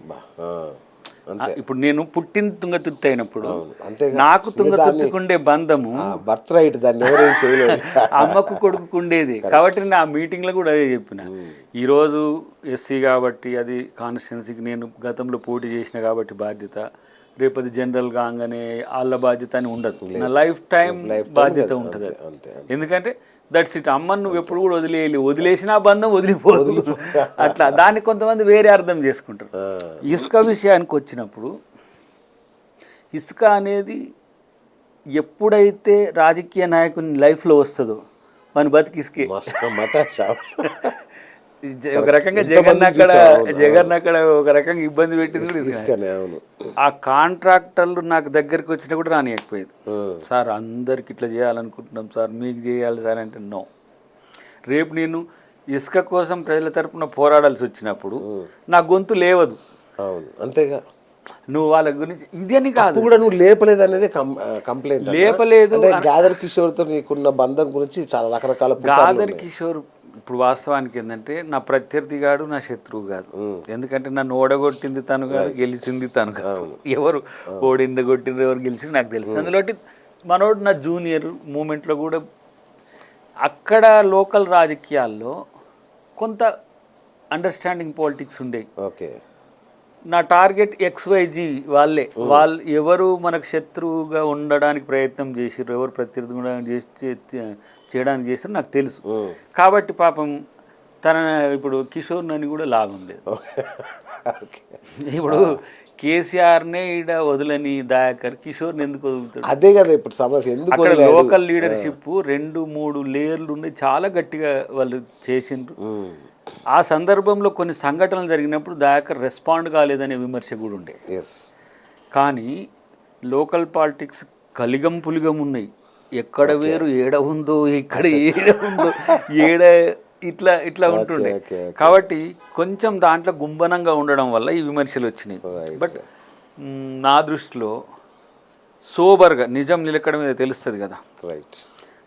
ఒక రకంగా ఇసుక వల్లనే ఆ కాన్స్టిట్యున్సీ నాకు కాకుండా పోయింది. నిజం. ఈ మైనింగ్ కాన్స్టిట్యున్సీ మీద ప్రతి ఒక్కరు బాగా కాన్సన్ట్రేట్ చేస్తారు. ఇల్లందు లాంటి, సత్తుపల్లి లాంటి ఎక్కడైతే ఏ తరహా ఖనిజాలు ఉంటే అవి మన నిధుల వేటలో ఉన్నట్టుంటే నాకెందుకు అది కూడా మళ్ళా రేపు నేను పోతే ఇదే ఇసుక వస్తుంది. కాబట్టి నేనెంత నిజాయితీగా ఉంటున్నో నా ఆత్మకు చెప్పుకోవడానికి ప్రయత్నం చేస్తా, కానీ కన్విన్స్ చేయలేము ఎవరిని కదా. సో క్లీన్ పొలిటీషియన్ అనే దానికంటే కూడా ఒక ఏమంటాం దాన్ని డెమోక్రటిక్ పొలిటీషియన్ ఉండడానికి ఎక్కువ ఇష్టపడతారు. ఇవన్నీ మారిపోయినాయి. డబ్బు ఇప్పుడు ధనం ఒకవైపు, జనం ఒకవైపు. జనం కోసం ధనం, ధనం కోసమే జనం. ఇప్పుడు ఇంధనం మనకు పనికిరా, దాంట్లో మనిషి అంటోడు లేడు, లీడర్ అంటూ. నన్ను ఇప్పుడు నేను జనం సొమ్ము తిన్నాను అనుకో బ్రదర్, నన్ను లీడర్గా చూస్తారా? ఏంద్రా ఒకసారి ఎమ్మెల్యే అండి ఏ చేసిండు కొడుకు మస్తు వేసిండు అంటారు. సో అట్లా కాకుండా కొంత ఏదో చేంజ్ కొరకు ప్రయత్నం చేసే దాంట్లో మనలాంటి వాళ్ళమే ఉండాలిగా. అంతే కదా. వండర్ఫుల్. మీ మాటల్లో నాకు కొంచెం టచ్ అవుతుంది. సూపర్. రైట్ అన్న. ఏంటి ప్రభుత్వం పరిస్థితి ఏంటి? బాగా ఏదో డిస్టర్బ్డ్గా ఉన్నట్టు అనిపిస్తుంది గవర్నమెంట్. కానీ కాన్స్టాంట్గా ఉంది నాకు తెలిసి. అంటే మీడియాలో వస్తున్న కథనాలన్నీ కూడా వార్తల బేస్డ్ కదా. అవును. ప్రతిపక్షాలు విమర్శిస్తూనే మీరు వేస్తారు. ఆ విమర్శలు చూసి అమ్మో ఏదో అయిపోతుందనేమో జనం అనుకుంటారు. కానీ మన టార్గెట్ జనం. ఇప్పుడు ఈరోజు గిట్లా ఉంటే 1,79,000 కోట్ల రూపాయలు దావోస్లో మనకి ఇలా పెట్టుబడులు వచ్చినాయి. రికార్డు నాకు తెలిసి దేశంలోనే ఏ రాష్ట్రంకి అంత రాలేదు. తెలంగాణ కాదు, ఏపీలో ఎప్పుడు లేదు. ఏపీలో కాదు అసలు దేశంలోనే డెఫినెట్గా. అమెజాన్ అనేది సరే అఫ్ కోర్స్ మనకు దాని మేజర్ సెంటర్స్ 2-3 ఉన్నప్పుడు కూడా వాడు ఇప్పుడు సౌత్ ఏషియాలో హైదరాబాద్ని టార్గెట్ చేసుకుంటూ 60,000 crores. వీళ్ళు సన్ సోలార్ వాళ్ళు దాదాపు నాకు తెలిసి 45,000 crores. అవి రెండే మీకు 1 lakh crores దాటిపోయింది. మిగతా అన్నీ కూడా ఒక 10,000 crores. ఈ 4th సిటీ అనేది AI సిటీ, ఆర్టిఫిషియల్ ఇంటెలిజెన్స్ సిటీతో పాటు మిగతా ఇన్ఫ్రాస్ట్రక్చర్ మనం ఇస్తున్నాం. కాబట్టి పొటెన్షియల్ హైదరాబాద్ రేపటి రోజున ఇండియా ముఖ చిత్రంలో హైదరాబాద్ని తీసేసి ఏ వ్యాపారం చేసే స్థితి రాదు. మనకు అమరావతి కూడా డెవలప్ అవుతుంది, చాలా పెద్ద ఎత్తున అది కూడా డెవలప్ అవుతుంది. కానీ కొన్ని ఇంపార్టెంట్ ఇంటెన్సివ్ కంపెనీస్ హైదరాబాద్ను తప్పితే వేరే మార్గం ఎంచుకోవడానికి లేదు. ఇప్పుడు డేటా సెంటర్స్ అన్నీ ఎందుకు హైదరాబాద్కి వస్తున్నాయి? ఇప్పుడు టాటా వాళ్ళు ఈయనే పెట్టాలనుకుంటున్నారు, బిర్లా వాళ్ళు ఈయనే, అంబానీలు ఈయనే. అంబానీలు ఎమ్మడి పెడతాం మా డేటా సెంటర్కి ఇవ్వమని, అదాని కూడా ఇవ్వమంటుండ్రు. ఇప్పుడు మనం దామగుండంలో ఇప్పుడు చూడు నావీది డేటా సెంటర్ పెట్టినాం, అది రాడార్కి సంబంధించిన ఇన్ఫర్మేషన్ అంతా కూడా గుండం నుంచి పోతుంది. అంటే ప్లేస్ వైజ్గా కూడా పొటెన్షియల్ ప్లేస్ ఇది. రైట్. డక్కన్ ప్లేట్ అనేదే ఒక వరం. అద్భుతం. ప్రపంచంలోనే ఒక అద్భుతం. ప్రపంచంలో ఉన్న ఒక 2-3 ప్లేస్లలో this is one of the best plate. Safest. So దానివల్ల హైదరాబాద్కి ఎక్కువ వస్తున్నాయి. ఇక పథకాలు వాటికి సంబంధించి 6 గ్యారెంటీల గురించి చెప్తా ఉంటారు వాళ్ళు మన వాళ్ళు. 6 గ్యారెంటీలో 2-3 ప్రధానమైనవి మిగిలి ఉంటాయి. ప్రత్యేకించి ఈ 2500 మహిళలకు కానీ, స్కూటీస్ కానీ, రైతు భరోసా అయితే అయిపోద్ది. మహిళలకు సంబంధించిన అంశంలోనే రావాల్సి ఉంది. వచ్చే ఫినాన్షియల్ ఇయర్ నుంచి మనకు రెవెన్యూ రిసీట్స్ పెరుగుతాయి. ఇప్పుడు రైతు రుణమాఫీ ఎట్ ఏ టైం అయ్యేసరికి మనం ఒక 22,000 కోట్లు ఇప్పటికే పే చేసినాం. ఇంకో దానికి రిజర్వ్గా ఒక 6-7 వేల కోట్లు ఉన్నాయి. ఇంకా అవి స్లోగా చేస్తాను. నాకు ఇక్కడ సమస్య ఏంటంటే దామోదర రాజనరసింహారావు అవ్వలేదని చెప్తాడు నిన్ననే. అవును అవ్వలేదు, ఇంకా చాలా చేయాల్సిందని ఆయన అంటాడు. లేదు మొత్తం అయిపోయిందని సీఎం గారు అంటారు. అంటే ఒక మాట మీద ప్రభుత్వం ఒక కట్టడి మీద నడవట్లేదు. మనము ఎంత అంతర్గత ప్రజాస్వామ్యమా అని మనం ఏంటంటే ఇప్పుడు అలొకేషన్ జరిగిన తర్వాత ఇప్పుడు ఫర్ ఎగ్జాంపుల్ మనం రేషన్ కార్డ్స్ ఇవ్వాలి. అవును. రేషన్ కార్డ్స్ లెవెల్ 1 ఇది. ఎవరైతే రాని వాళ్ళు ఉన్నారో రానిదెందుకో చూసి దాన్ని కంప్లైంట్ చేసుకోవాలి, అప్పీల్ చేసుకోవాలి. ఇది మొదలు ఇదే చివర కాదు కదా. ఇప్పుడు రైతు రుణమాఫీకి సంబంధించి కూడా 22,000 crores మీద నడుస్తున్నది. అది స్లోగా 31,000 crores పెట్టినాం. ఏ చిక్కులునే అవి రిజాల్వ్ చేసుకుంటూనే వస్తూనే ఉంటాయి. కానీ బడ్జెట్ని మనం వెనకకి తీసుకోలేదు కదా. ఇప్పుడు రైతు భరోసా ఉంది. రైతు భరోసాకు సంబంధించిన అంశంలో కూడా పంట యోగ్యమైన పంట వేసిన పొలాలన్నిటి కూడా మొదలు పెడుతూనే ఉంటారు. రాని వాళ్ళు మళ్ళీ పర్సువేట్ చేసుకోవచ్చు, ఎంఆర్ఓ ఆఫీస్ నుంచి తెచ్చుకోవచ్చు అది. కాబట్టి ఇట్లా అలొకేట్ చేయగానే నిమిషంలో అందరికీ ఉండాలనే ఆలోచనతో వీళ్ళు ఉన్నారు. అట్లా ఎట్లా ఉంటుందంటే ఏ సర్వే నెంబర్ ఉందో ఆ సర్వే నెంబర్లు అందరికీ సేమ్ మనం టింగ్ అని కొడితే అందరికి పోతుంది. ఇప్పుడు అట్లా కాదు కదా. పంట వేయని వాటికి, ఇండస్ట్రియల్ వాటికి, లేకపోతే కమర్షియల్ వెంచర్స్ వాటికి లేవు. పంట అర్హమైన అని ఒకటి పదం చేర్చారు. వేసిన లేదు అర్హమైన అనే వాటికి ఇప్పుడు సెకండ్ దాంట్లో వస్తుంది. అది ఏది ఇప్పుడు వేసంగి మనం ఫుల్ వెయ్యం. అదే అంటున్నా. ఇప్పుడు 1,20,00,000 ఎకరాల భూమి సాగు యోగ్యమైంది ఉందనుకోండి. సాగు చేసిన పొలానికి ఇస్తున్నాం మనం. ఓకే. సాగు యోగ్యము వెయ్యలేని పరిస్థితులు, కరువు పరిస్థితులు వస్తే ఒక చర్చ. ఎండాకాలం ఇప్పుడు 80 లక్షల ఎకరాలు వేసినాం అనుకోండి, రేపు 60 లక్షల ఎకరాలు వేస్తాం. అవును. అప్పుడు పంట పెట్టుబడి అప్పుడు 20 లక్షలకు ఇవ్వరు. పంట పెట్టుబడి ఇది. పంట మీ వేసినందుకు మీకు పంట ఇప్పుడు పెట్టుబడి దేనికి ఇస్తున్నావు? వ్యవసాయం చేసిన దానికి. మన వాళ్ళు ఏంటంటే భూమి ఉన్నది ఇచ్చేయి, ఎంతైతే భూమి చెయ్యరు కానీ ఇచ్చేయి. ఇంకా కొంతమందికి ఏమో ఇప్పుడు మీరు కౌలు రైతు, నేను వ్యవసాయం అనుకోండి, నీ దగ్గర నుంచి నేను కౌలు తీసుకుంటాను, మళ్ళీ రైతు భరోసా కూడా నీకు రావాలంటున్నావు. పని చేసేటోనికి రావాలి, పని చేసుకుంటోనికి రావాలి. లేదు నీకేసిస్తూ వచ్చి మళ్ళీ నీకే అది రావడం అనేది అది కూడా ఒప్పుకోవట్లేదు. కాబట్టి ఎట్లా పరిష్కరిస్తారు? కౌలు రైతులు ఎట్లా పరిష్కరిస్తారు? కౌలు రైతుకు మనం ఏంటిది, మీరు అగ్రిమెంట్ లేకపోతే మీరు చేసుకోవాలి, లేకపోతే వారికే ఇస్తారు. ఇచ్చినట్టే కదా. మీది అగ్రిమెంట్ భూ హక్కుదారు, మీరు చేయట్లేరు. నేను చేస్తున్నా, నేను అప్లై చేసుకున్నా, మీకు శిస్తు కొరకు అగ్రిమెంట్ అయ్యిందా? శిస్తు అంటే మీన్స్ కౌలు. రైట్. కాలేదు కాబట్టి ఇయ్యరు. కౌలు నువ్వు ఆయనకి ఇచ్చేయి. కౌలు ఇవ్వాలి, ఉత్తగా చేసుకుంటానికి లేదు. అట్లా దానికి ఒక మొడాలిటీస్ పెట్టిండ్రు. అక్కడ కూడా ఏమైనా చిక్కులు వస్తే మీకు ఎంఆర్ఓ లెవెల్లోనే దాన్ని రిజాల్వ్ చేయడానికి కూడా ఉంది. కాబట్టి దాన్ని పెద్ద సమస్య కాదు. మనం ఇచ్చి బదనాం చూడేది అదే కదా. ఏనుగు పంచాయతీ ఇప్పుడు రైతు రుణమాఫాలు 9 సంవత్సరాలకు చేసిండ్రు. ఎంత చేసిండ్రు? 12-13 వేల కోట్లు చేసిండ్రు. మొత్తం 16,000 కోట్లు ఏమో తెచ్చిండ్రు. మనం ఇప్పుడు 21-22 వేల కోట్లు ప్రభుత్వం వచ్చిన మొదటి సంవత్సరంలో ఇచ్చినాం. అయినా కూడా రైతులను మోసం చేసింది అంటారు మా పిల్లారంగా. ఏం చేస్తాం వాళ్ళ గురించి? మనం వాళ్ళకి ఏముంది, ఒక 3-4 టీవీలు ఎప్పుడు పెడితే అప్పుడు లైవ్లు పెట్టేటోళ్ళు ఉన్నారు. ఇక్కడ మీడియా అంతా మీ వైపే ఉంది కదన్నా. మీడియా ప్రభుత్వం వైపు న్యాచురల్గా ఉంటుంది. వాళ్ళకు సంబంధించినవి అంటున్నా. వాళ్ళు పొదుగుకులు ఇప్పుడు ఓకే. టీ న్యూస్ లాంటివి ఇంకా ఒకటి రెండు అట్లాంటివి ఉన్నాయి.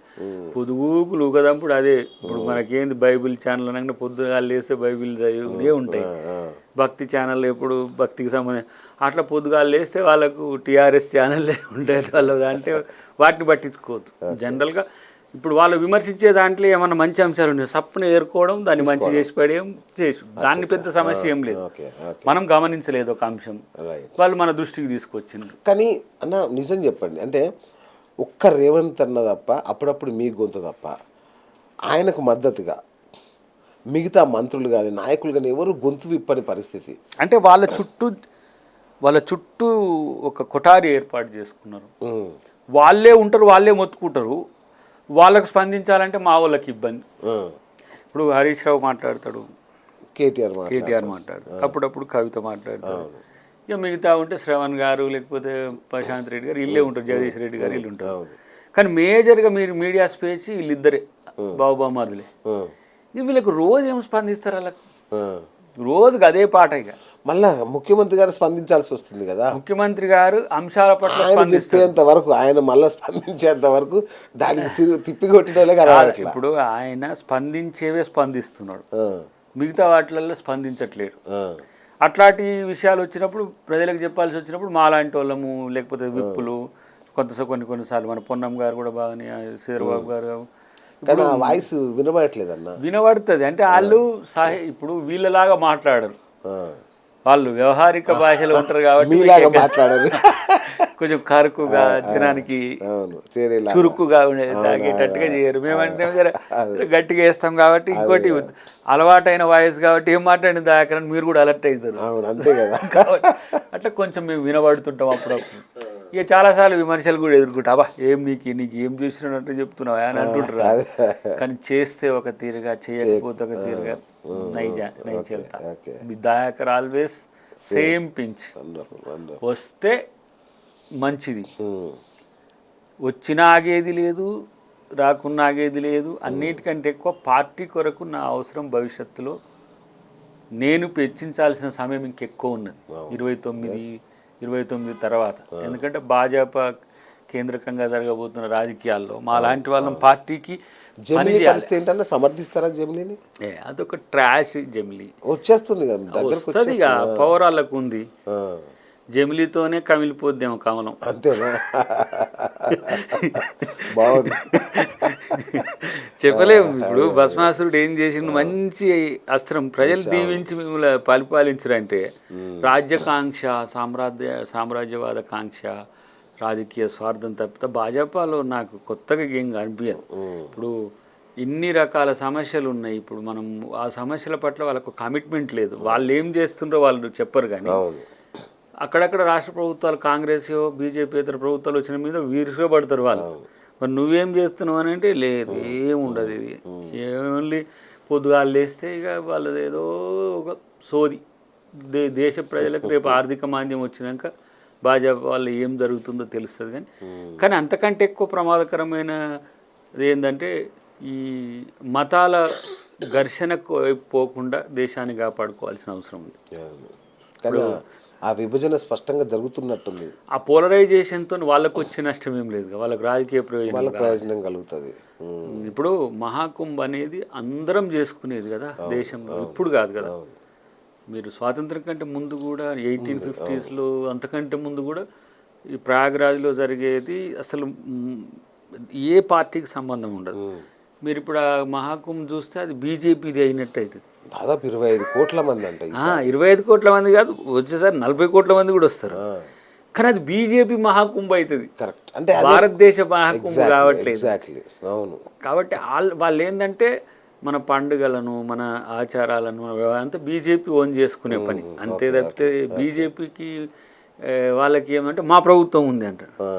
ఫర్ ఎగ్జాంపుల్ మీకు అయోధ్య ఉంది. అయోధ్య రాముడు 5000 సంవత్సరాల ముందు నుంచి అందరి వాడే కదా. ఇప్పుడు బీజేపీ వాడిని చేసుకునే పని వాళ్ళు. మళ్ళీ వీళ్ళ రాముడు ఒప్పుకోలేదు కదా. ఎందుకు ఒప్పుకుంటాడు? అక్కడ అదే వాళ్ళు ఓడిచ్చాడు కదా అక్కడ. ఇప్పుడు అంటే అందరిది నాది అనేది స్వార్థం. అందరిది మనదనాలి. మనది అనాలి. కరెక్ట్. అది అది ఆ సూక్ష్మం మర్చిపోయి కాదు, వాళ్ళ ఉద్దేశమే అది. ఇప్పుడు ఆర్ఎస్ఎస్ కూడా ఇప్పుడు 100 years ఇప్పుడు వాళ్ళు ఈసారి ఏం తలంపు అంటే రాజ్యాంగాన్ని మార్చాలనో లేకపోతే భారతదేశ అస్తిత్వాన్ని మార్చాలని ఒక ఎత్తుగడ ఉంది వాళ్ళకి. రాజ్యాంగాన్ని మార్చాలని ఆలోచన వాళ్ళకి గట్టిగా ఉంది.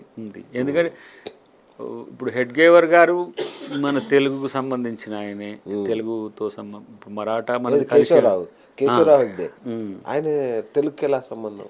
ఇక్కడే కదా బాసర పక్కన వాళ్ళ పూర్వీకులది. అవునా? హెడ్గే వారిది కందమర్తి సంథింగ్ విలేజ్ ఉంది.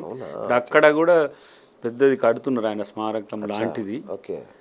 తర్వాత హెడ్గేవర్ గోల్వాల్కర్ వీళ్ళు అప్పుడు ఆర్ఎస్ఎస్ ఏర్పాటు చేసేటప్పుడు ఈ దేశాన్ని మీరు అనుకుంటున్నట్టుగా కాకుండా మేము అనుకున్న మార్గంలో నా వారసులు వస్తారు రేపు అట్లా చేస్తారని చెప్పిపోయిన వాళ్ళు 100 సంవత్సరాల క్రితం.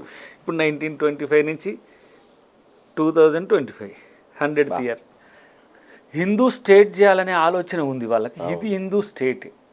కొత్తగా మీరు చేసేది ఏమో భారత రాజ్యాంగమే 70% హిందూ మూలాలతోనే తయారు చేసిన బాబాసాహెబ్ అంబేద్కర్ చెప్పిండు. మేము చెప్పింది కూడా కాదు. పదాన్ని లేపేద్దామని ట్రై చేస్తున్నారు. కాదు, మనువును చంపిండు ఆయన. వీళ్ళు మళ్ళీ మనువును బతికించే ప్రయత్నంలో ఉన్నాడు. దాంట్లోనే ఇప్పుడు సమస్య అక్కడే వస్తుంది. ఏది ఇప్పుడు కల్చర్లో ఉండే క్రైమ్ని తీసేయడానికి ఆయన చేసిన చట్టాలన్నీ కూడా అంతర్జాతీయ చట్టాలని క్రోడీకరించి ఒక 20% అంతర్జాతీయ చట్టాలని మన భారత రాజ్యాంగంలో పొందుపరిచింది. ఇది వాళ్ళకి విదేశీ ఆత్మ. రామాయణ భాగవత ఇతిహాసాలన్నీ కూడా నీకు భారత రాజ్యాంగ పురాణాల్లో ఉంటాయి. కానీ ఈ 20% మనం ఐరిష్ నుంచి, అమెరికా నుంచి, ఎక్కడెక్కడ డెమోక్రటిక్ వాల్యూస్ ఉన్నాయి వాళ్ళు పాదుకొల్పి అప్పట్లో ఏది ఛాంపియన్ ఉన్నాయో వాటి తీసుకొచ్చి అడాప్ట్ చేసుకున్నాం. ఇప్పుడు వాళ్ళకంటే ఎక్కువ పవర్ఫుల్గా ఉన్నాం మనం. వాళ్ళకంటే మోరల్ ప్రాక్టీసెస్లో మనమే అడ్వాన్స్ ఉన్నాం. ఆ 10% ఆయన హ్యుమానిటీని యాడ్ చేసిండు. ఇది మహిళా వివక్ష ఉండొద్దు, మహిళా సమానత్వం ఉండాలి, బడుగుల సమానత్వం ఉండాలి, మనిషి మనిషిగా ఉండాలి. ఈ సమానత్వ సూచనలన్నీ కూడా హ్యుమానిటీ నుంచి తెచ్చింది. వాళ్ళకి ఇది విదేశీ ఆత్మతో చేసిన రాజ్యాంగం అంటాడు ఒకడు. కాబట్టి దాన్ని మనం మార్చాలి. సెక్యులర్ తీసేసి హిందూ పెట్టినా, హిందూ మార్చి సెక్యులర్ పెట్టినా మన అస్తిత్వంలో, భారత రాజ్యాంగ అస్తిత్వంలో మార్పు ఏం పెద్దగా రాదు. మనల్ని మనమే అవమానించుకునే ప్రయత్నం వాళ్ళు చేస్తారు. కానీ నేనేమంటా అంటే ప్రజాస్వామ్యం గురించి, పవిత్రత గురించి, మంచితనం గురించి ఇంతలా వేదాలు వర్ణించినట్టు వర్ణించే వాళ్ళు ప్రాక్టీస్కి వచ్చే వరకు హత్రాస్లో ఒక ఆడబిడ్డ చనిపోతే తల్లిదండ్రులకు చూపకుండా కాల్చేసారు. మనకి ఏది హిందూ ధర్మంలో ఉంది? ఇది ఒక 6 ఏళ్ల పిల్లను రేప్ చేసి చంపినోనికి వచ్చి దండలేస్తుంటారు. ఇదేం మానవత్వం రా బాబు. ఇప్పుడు మహర్లకు కానీ మిగతా కులాలకు గుర్రం మీద ఊరేగే హక్కు ఉంటుంది. గుర్రం మీద ఊరేగినందుకు వాళ్ళని చంపడిస్తారు. ఉనా సంఘటన ఏంటి?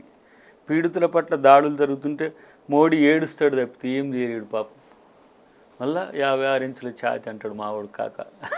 కాబట్టి ఇవన్నీ కూడా వారికి రోజుకు పొద్దుగాల పోయి ఏం చెప్పొద్దు, పొద్దుగాల పోయి ఒక ఆస్కార్ పెట్టి రావాలి, మళ్ళీ సాయంత్రం ఒకటి ఆస్కార్ పెట్టాలి. ఎందుకని అంటాడు ఆయన, మీ నటనకు బేస్ ఏ హాలీవుడ్ అదైతే సూపర్ అంత రీచ్. కానీ ఎలక్షన్ల ముందే అది బాగుంటుంది బాగా. కానీ బట్ చూద్దాం, మూడోసారి కూడా తక్కువతోనైనా కూడా వాళ్ళ ప్రజల ఆశీర్వాదం ఉంది కాబట్టి, అది మిషన్ల ఆశీర్వాదం ప్రజల పక్కన పెట్టు. Power is power always. పవర్ను గౌరవించాలి మనం. కాబట్టి రేపటి రోజున ఏం జరుగుతున్నాడు, నేనైతే రేపటి నాయకుడు రాహుల్ గాంధీ.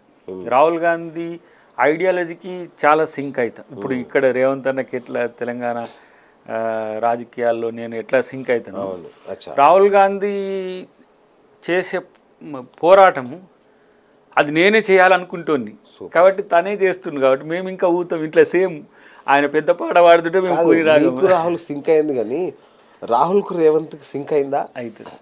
వాళ్ళిద్దరు ఒకటే. ఏమో నాకేమో డౌట్ వస్తుందన్న. ఇంకా చాలామందికి బయట ఉంటే వాళ్ళకి అది అంటే ఇంటర్నల్గా జరిగేది తెలియదు, తెలుసుకోవాల్సిన అవసరం కూడా మీకు రాదు. కాబట్టి అది ఆయన అంత లేకపోతే రేవంత్ రెడ్డి గారికి అంత ప్రాధాన్యత ఎక్కడుందన్న ప్రాధాన్యత ఎక్కడ కనబడట్లేదుగా. నువ్వు చూస్తావు కదా. ఇంకా ఇప్పుడు కనీసం 1 year నుంచి కలవలేదు, వాళ్ళిద్దరు కలుసుకోలేదు, పోయినా అపాయింట్మెంట్ ఇస్తారు. మేబీ 27, 28 ఇక్కడికే ఉంది ప్రోగ్రామ్. మరి ఎప్పుడు డేట్ ఇంకా అక్కడ కూడా రాహుల్ గాంధీ టైం షెడ్యూల్ అనేది సోనియా గాంధీ గారేమో అసలు చాలామందిని కలవడమే తక్కువ. అవును. ఎప్పుడు కలుస్తారు అని అంటే సమస్య ఉంటేనే. సమస్య ఉంది అన్న, మంత్రివర్గ విస్తరణ కాలేదు ఇప్పటిదాకా. అది ముఖ్యమంత్రి గారు ఇంటెంట్ పెడితే ఇమ్మీడియట్గా వాళ్ళు ఇనిషియేట్ అవుతారు. లిస్ట్ పట్టుకుని ఆయన 6 నెలలు ఎప్పటి నుంచి అదేం తిరుగుతున్నాడు లేదు అన్న. అదేం లేదు. అది మన వాళ్ళ ఊహాగానాల వార్తలు. తప్పితే మంత్రులు కూడా మన వాళ్ళే చేసి చాలా మందిని 6గురిని వీళ్ళే డిసైడ్ చేసి పెట్టేసారు. అసలు దాంట్లో ఎవరైతారో కూడా తెలియని పరిస్థితి. కానీ ఏ చేస్తే పోలా అని నాది మంత్రికి నాది మంత్రి అంటే ఒక 20-30 ఛానల్స్ అయితే ఉన్నాయి కదా మనకు మేజర్గా. జర నా పేరు కూడా మంత్రులు బొమ్మ నగబడుతుంది కదా అయితమా కాపగా. కానీ ఇంతవరకు దాని మీద ఇంకెలాంటి నిర్ణయాలు కాలేదు. ఎప్పుడైతే అది విస్తరణ గురించి ముఖ్యమంత్రి గారు అధిష్టానానికి చెప్తారో అప్పుడు దాని మీద ఆలోచన చర్చ వస్తుంది. ఓకే.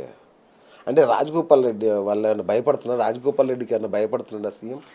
ఇప్పుడు ఎవరికేముండదు, ఆయనదైన పద్ధతిలో ఆయన ముందుకు పోతుంటాడు. అధిష్టానం పర్సువేషన్ తీసుకుంటాడు. వాళ్ళు ఎట్లా చెప్తే కూడా అట్లా అయిన పరిస్థితి కూడా కొన్ని సందర్భాలు వస్తాయి. కొన్ని సందర్భాలు డిస్క్రిషన్ అనేది సీఎందే. లేదు ప్రత్యామ్నాయం వీళ్ళని చూసుకుంటే బెటర్ ఏమో అన్నప్పుడు దాన్ని బట్టి ఆలోచిస్తారు. కన్స్టెంట్స్ ప్రోస్ అండ్ కాన్స్ని బట్టి. పెద్ద అందరు ఇప్పుడు ఒక మూమెంట్లో పోతున్నారు. ఇంకా అది ఇప్పట్లో ఏం డిస్టర్బ్ కాదని నాకున్న అంచనా. రైట్. రేవంత్ని మార్చే అంటే చాలా మంది బయట మహా అంటే ఇంకొక 3 నెలలు ఇట్లా కాదు. పగోని పంచాంగం చెప్పమంటే మధ్యాహ్నమే సత్యని చెప్తారు. కరెక్ట్. కాబట్టి వాళ్ళవి మనం పట్టించుకోవద్దు. మాకేం జరుగుతున్నాయో తెలుసు కదా. అన్నిటికంటే ముఖ్యంగా నీకు ఒకటి చెప్తా. ఈ ఏమంటాం ప్రేరేపిత వార్తల పట్ల సీఎం గారు పెద్దగా పట్టించుకోరు. వాస్తవాలు ఉన్నాయనుకో అమ్మ ఇళ్ళకిట తెలిసింది అనుకుంటాడు. కానీ ఉత్త పుణ్యానికి వస్తే నవ్వుకుంటాడు అంతే. ఇది చెప్పండి అన్న, రియల్ ఎస్టేట్ ఆయన రియల్ ఎస్టేట్ కింగ్, పితామహుడు రియల్ ఎస్టేట్లో తోపు. ఆయన రియల్ ఎస్టేట్ చంపేయడం ఏంటన్నా? నాకు చంపడం ఏం కాదు, జీరో బిజినెస్. నేను ఒకటి చెప్పనా, ఈ ఆర్టిఫిషియల్ హైప్ వద్దు. ఓకే. నిజాయితీగా వ్యాపారం జరిగే వాళ్ళకి ఏ నష్టం జరగకుండా చేసే కార్యాచరణ నెక్స్ట్ వస్తుంది. ఓకే. మనకు ఆంధ్రప్రదేశ్లో చంద్రబాబు గారు రావడం వల్ల చాలామంది అమరావతి గురించి ఆలోచించి కొంత షిఫ్ట్ వచ్చేసారు. వాటి పోయారు మళ్ళీ వస్తారు. ఇప్పుడు మనకు RRR మధ్యన అవస్థాపన సౌకర్యాలకు సంబంధించిన వివరాలు మీకు తెలుసు. మెట్రో విస్తరణతో పాటు ఈ రియల్ ఎస్టేట్లో 1 ఎకరం 100 దాకా పోయింది. ఇది వాపా బలుపా. రైట్. ఒక సామాన్యుడు ఇల్లు కొనుక్కోవాలంటే 10 కోట్లకి ఇల్లేంది, 5 కోట్లకి ఇల్లేంది. అరే 2000 చదరపు అడుగు గజాల దానికి 1.5 కోటి అంట. ఇంటి కిరాయిల పరిస్థితి ఏంది? ఒక సామాన్య మన మీడియాలో పనిచేసే యువకులు ఇప్పుడు వీళ్ళు వచ్చి అన్న ఉండాలంటే వాళ్ళ జీతం ఎంత, వాళ్ళు ఉండాలంటే పోయి ఊరవతల గుడిసెలు వేసుకొని బతకాల్సిన పరిస్థితి. ఇది హైప్. ఇది దాని రియలిస్టిక్ వస్తుంది. ఇప్పుడు ఒక బస్తీలో ఉన్న సామాన్యుడు ఈ హైదరాబాద్లో ఇల్లు కొనగలుగుతాడా? వాళ్ళ ఇండ్లు ఆ 50 గజాల్లో first floor, second floor, third floor అవుతుంది. ఓల్డ్ సిటీలో ఎట్లయితే ఒక ఇంట్లో ఇప్పుడు షిఫ్ట్ సిస్టంలో కూడా కాపురాలు చేసే స్థితికి వస్తున్నది. ఇది హైదరాబాద్ లాంటి నగరం ఏం తక్కువ అని సముద్రం అడ్డం ఉందా? ఎక్స్టెండ్ కావడానికి నీకు ఇప్పుడు 60 కిలోమీటర్ల స్ట్రెచ్ వచ్చింది ఇప్పుడు. కానీ ఎందుకు ఇదంతా పెరుగుతుంది అని చెప్తే ఇప్పుడు దాన్ని ఆయన రియల్టరే కదా, ఆల్మోస్ట్ ఆల్ తెలుసు. అదే అంటున్నా, ఆయనకు తెలియని విషయమా? తెలిసినప్పుడు ఎందుకు దాన్ని డిసప్పాయింట్ చేస్తున్నారని అనుకుంటుండ్రు. వాస్తవ పునాదుల మీద ఏ వ్యాపారమైనా నడవాలి. రేపు 4th సిటీ అవుతుంది, వరల్డ్ ప్రైవేట్ బిల్డింగ్స్ వస్తాయి అటు. అక్కడ పోయి మంచిగా మీరు కూడా ఇల్లు కట్టండి, అక్కడ రెసిడెన్షియల్ దొరుకుతుంది. కానీ ఉత్త పుణ్యానికి సినీ పోలీస్ మాదిరిగాను అక్కడనో 1 ఎకరం 100 కోట్లు 150 కోట్లు తెచ్చి ఎవరిని చంపడానికి ఇదంతా. మళ్ళీ దాన్ని ఇప్పుడు నువ్వు వాళ్ళు పెట్టి కొంటారు, కానీ దాన్ని కొనేటోడు కూడా ఉండాలి. ఆక్యుపెన్సీ ఎంత ఖాళీలు ఉన్నాయి ఇప్పుడు? ఎందుకు కరోనా తర్వాత ఆక్యుపెన్సీ రేట్ పెరుగుతలేదు అపార్ట్మెంట్స్లో? మళ్ళీ ఇప్పుడు రెంట్స్ తగ్గట్లేవు.